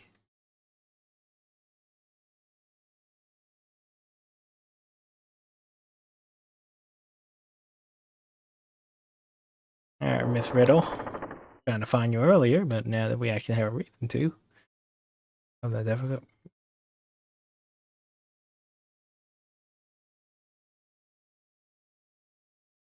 Someone there, instantly hide behind the door, trying to figure out where the voice came from. It sounded like a girl, but it wasn't Kid. It thinks that the daughter, Riddle. Has to be her. Odd. Could've sworn I heard someone come in, she says. Apparently she hasn't seen us yet. What do we do? Get myself hidden behind the door. Suddenly, Kid bolts out from behind a chair. She suddenly comes up behind Riddle, putting a knife to her throat. Come for the frozen flame. Where is it? Kid yells in a slow, strict voice. Kid? No need to be like that, I say, trying to calm her down. Quiet, Surge. Riddle giggles at the two of us. What's so funny? Kid says in a tight tone. Oh, come on. You can't be teased. You're far too noisy. I'll be saying such things if I was you. I'll go ahead and cut me. Picture in my head Riddle collapsing with a blue face smeared in blood. Kid, look at her. She's not gonna hurt us. Damn it. Alright. Still. Don't think I'm not keeping an eye on you. Feeling is mutual, Riddle says. Don't worry, we're not your enemies. We're not after your power, I say to Riddle, trying to keep cool. Just come to talk. Is there anything you can tell us about the frozen flame, or perhaps the Acacia Dragoons? In those words, somber look comes to Riddle's face, after which he begins to speak. The frozen flame, it was kept in the kingdom to the north. For centuries, legend has it, with subtle mysterious power, allegedly could guide people and change history. all while somehow remaining elusive to those who sought it, or so I have heard. The time of that kingdom's downfall, it seized Throne's resting place, passed from hand to hand, and finally came into my possession of my father, General Viper. Lynx approached my father as a friend years ago. Blindly trusting him, my father was taken advantage of by Lynx, unable to realize his true intentions. And so on that fateful day, struck down by his alleged friend, father was robbed and left for dead. Averting her eyes, Riddle buried her hands in her face. Buried her face in her hands. I didn't know Lynx was behind all this at the time he took me into custody. I was just a child. At Crest Rock, I didn't know anything about it, and I don't want to. I don't want to have anything to do with it. I want nothing more to see all this come to an end, she says, with tears in her eyes. Taking it back hearing these words. Suddenly Majil comes forward to speak. Do you know of the old man who's currently locked away in the catacombs? That traitor. Because of him, my father, my dear surrender. Please, miss. Turning her back to us, Riddle pauses. After a moment, she turns around, letting out a deep sigh. Yes, I know the man whom you speak. He's a Acacia Dragoon, is he not? Majil asks. He was, before he spent countless days and nights locked up in the torture chamber, losing his mind as well as his identity in the process. Remember our day they removed him from that dreadful room, beaten within an inch of his life? The torture chamber you speak of is the room upstairs with trap ceiling, correct? Riddle nods silently. Perhaps we can find a clue to his past there, she says, Majil. Hope it won't come to this. You must search that room. Be sure you have the Inlander with you before you do. Ah, what? Kid asks. It's a holy white sword created long ago by the ancient sages along with the demonic brother, the Masamune. It was the Acacia Dragoon's most prized weapon. It once glided through the air in Sarander's hand, shimmering like a star. Ah, and that's where Dario was, huh? Now, however, its dragoons are all but extinct, and the sword has been stored somewhere in this mansion, as though it was some trivial memento. Much more than a common sword, though. Shielded by its magical enchantment, its bearer will be protected against many forms of evil. Thinking of those memories of days long gone, again Riddle hangs her head in sadness. I wish I could be more help to you. I apologize. That was plenty, Kid says, heading out of the room. But, wish I was more powerful like you people, Riddle says, biting her lip. Clapping at the doorway, Kid looks over her shoulder. Strength didn't get us here. Power comes from believing in yourself. I see. I wish you luck. As she heads out of the room, Kid mutters, hope it ain't bad luck.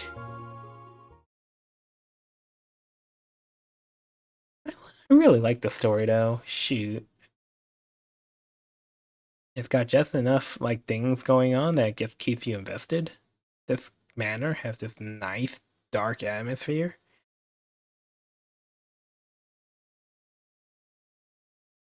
Hoping not to lose my balance.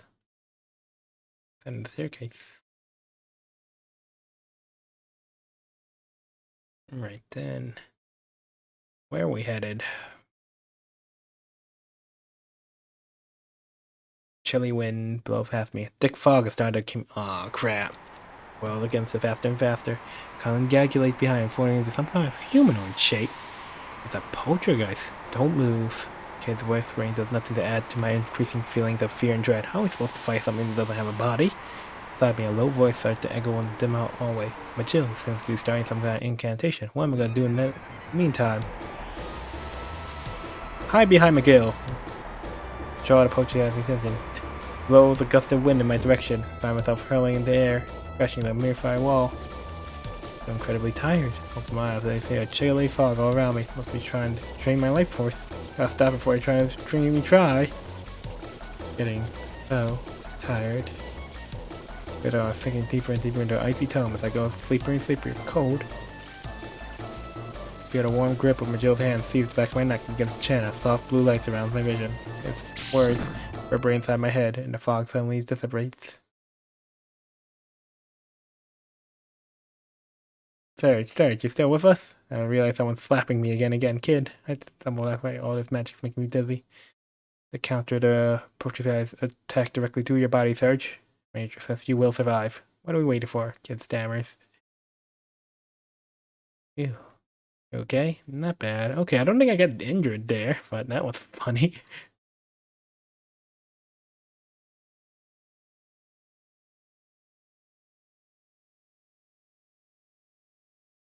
I was thinking, we're trying to intimidate a poltergeist. Seems to be asking for trouble.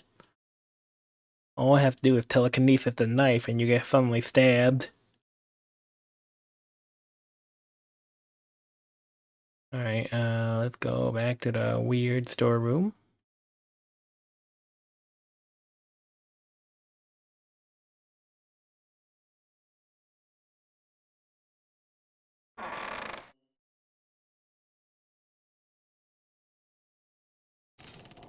Well, quiet except for the sound of the gears. There's no sound of the hooded little lady anywhere. Rush towards the sword. Down on it, Majil starts to speak. This may be what we're looking for. By the looks of this, the sword could be the fabled Holy Inlander. Perhaps the demonic Masamune. Wow, Majil, you knew about the Masamune? You ever know its owner? Yes. Was he your mate? So he was one of your enemies then? No. Well, hey Surge. Take this thing. Huh? Come on, you don't expect a fair maiden like me to carry this bulky thing all over the place, do ya? Well, fair maiden, swallow my... Yeah, let's not. Grit my teeth and remind myself it will get me nowhere to argue with her. Get the kid's side, pick up the sword, and just as I told you. Oof! Jeez, it's heavy. Alright, let's get our asses to that bloody torture chamber. I can almost hear the smell of the frozen flame from here. I'll get out of the room, dragging behind a heavy sword. From here, the passageway stretches from right to left. Alright then. Let's continue more.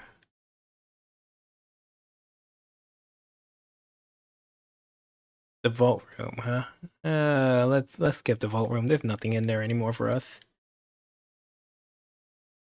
Slipping nearly falling one of the damn stairs, bracing myself against the cold walls. I keep climbing.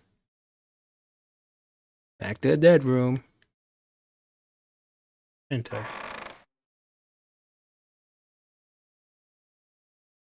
Remember the deadly ceiling. Definitely not gonna repeat this mistake of overstaying my welcome here. Actually hearing what Riddle had to say. Somewhere inside this room, something has to bring that old man back. But what?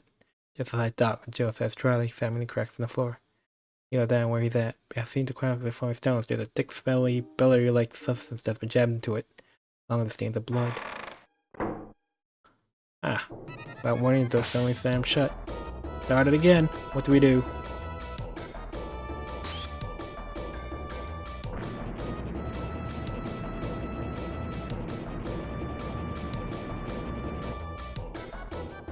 We have to use the floor somehow. Her voice almost inaudible thanks to the ceiling's deafening screeching. But how? Just the sword into the ceiling. Just the sword into the floor. Just the sword into kid. The floor? Lift a heavy thumb and plunge in the crack in the center of the floor. Shout runs through the room.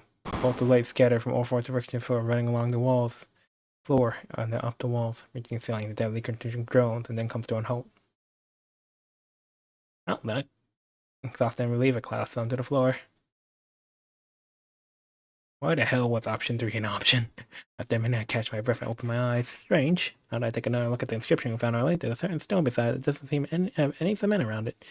Walk over to it. She tugs at it and finds it's loose. Removing the heavy stone, a dim glistening light can be seen within the hole. Kid reaches in and carefully removes the shimmering object. A beautifully decorated gold ring sits in the palm of her hand, adorned with center slit of leaves like those of a fern, decorated with 5 small rubies around it. The Arcadian drawn coat of arms, Majil says. Tries the room on, but strangely it doesn't fit on any of her fingers. Ring must mean something to the old man. We could use it to bring his wall, couldn't we? I excitedly asked Majil, already knowing the answer. He nods in silence. Yeah, this has to be it. Abandoning the Enlander, the now proudly standing upright like a beacon of light amidst the dismal room, we hurry out of the torture chamber, hoping to never have to return again. Leading the way, we descend the stairs. At the bottom of the staircase, a sturdy looking door stands on the right. The hallway continues on ahead. It will take us back to the terrace. Let's head back onto the terrace for tonight then.